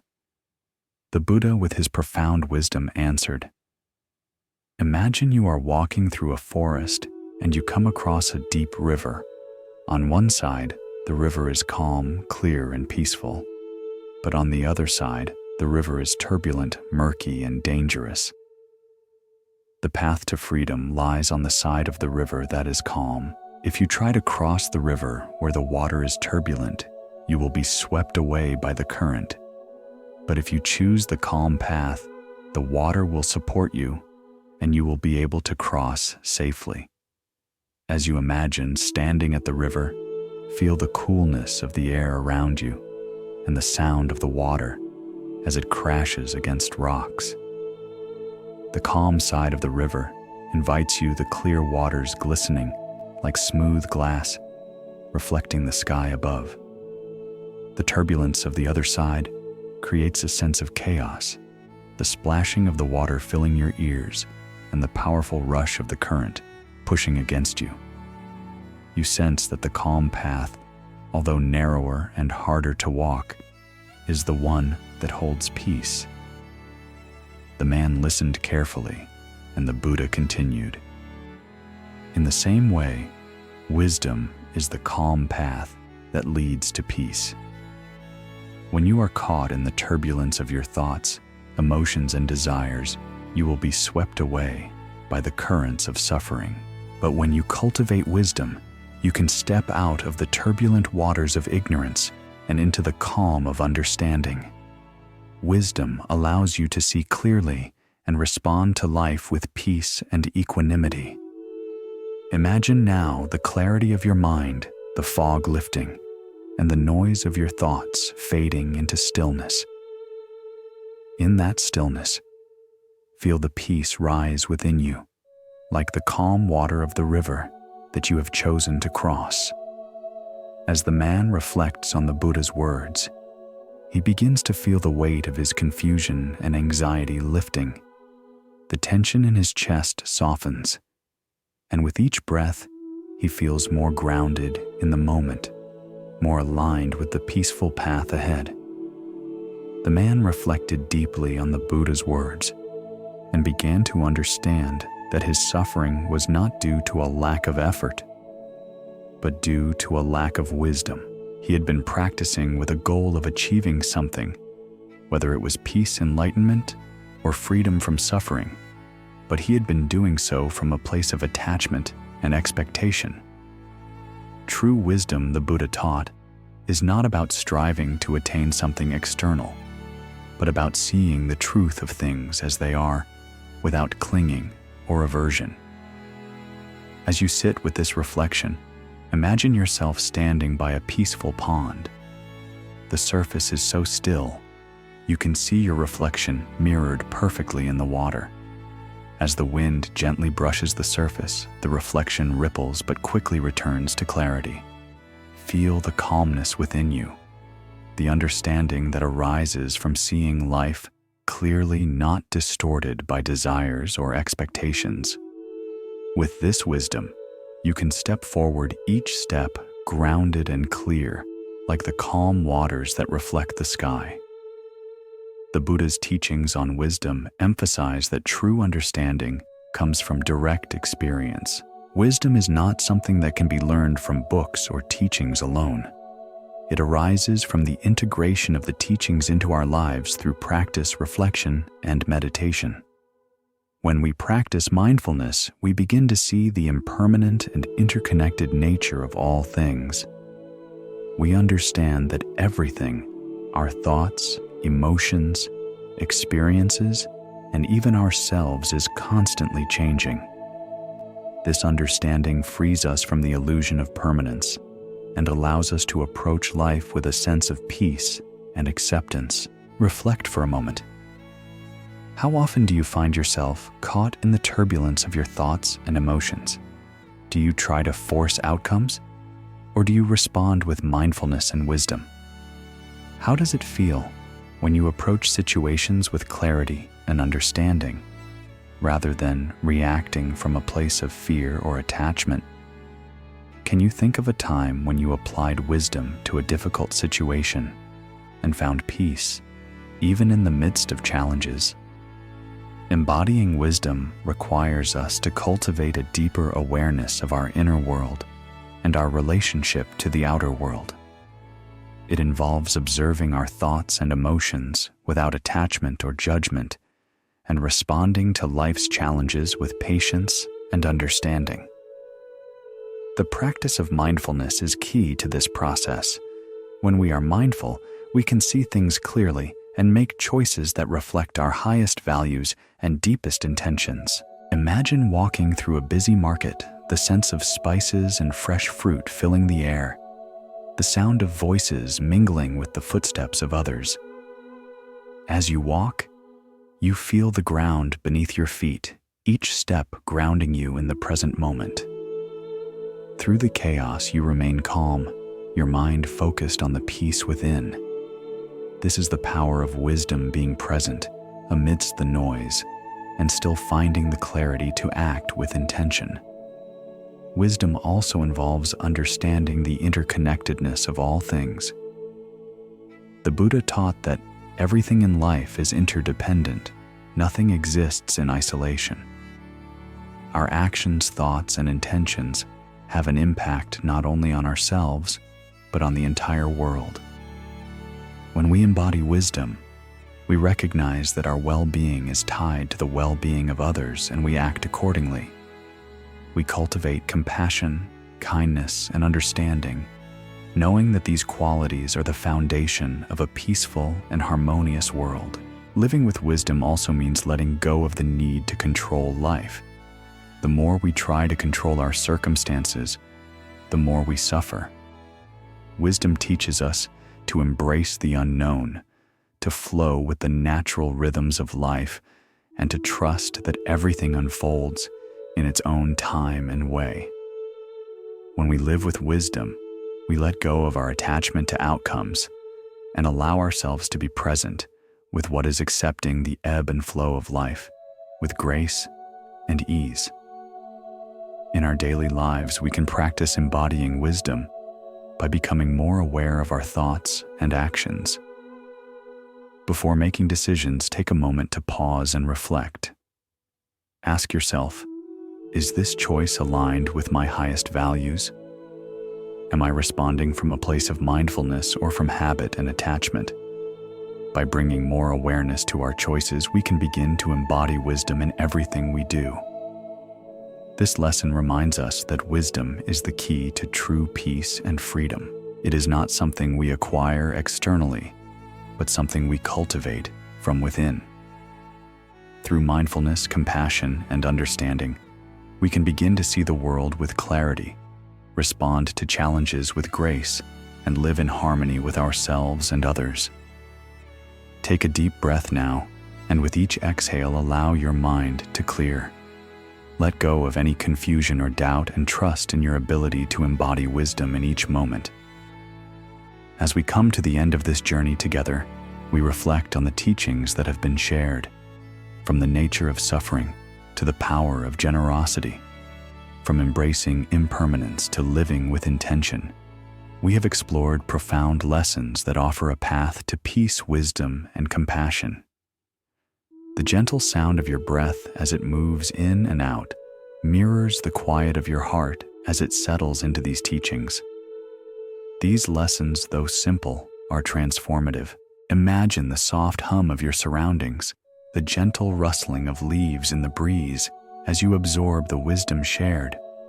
When practiced in daily life, these teachings help us live more fully, more mindfully, and with deeper understanding. The Buddha's wisdom reminds us that true freedom is found not in the external world, but within ourselves. Feel the warmth of this truth spread through your chest, gently expanding with each inhale. The quiet assurance of knowing that the answers we seek, the peace we long for, is always within our reach. By embracing the impermanent nature of life, letting go of attachments, and cultivating mindfulness, we can experience peace even amidst the challenges we face.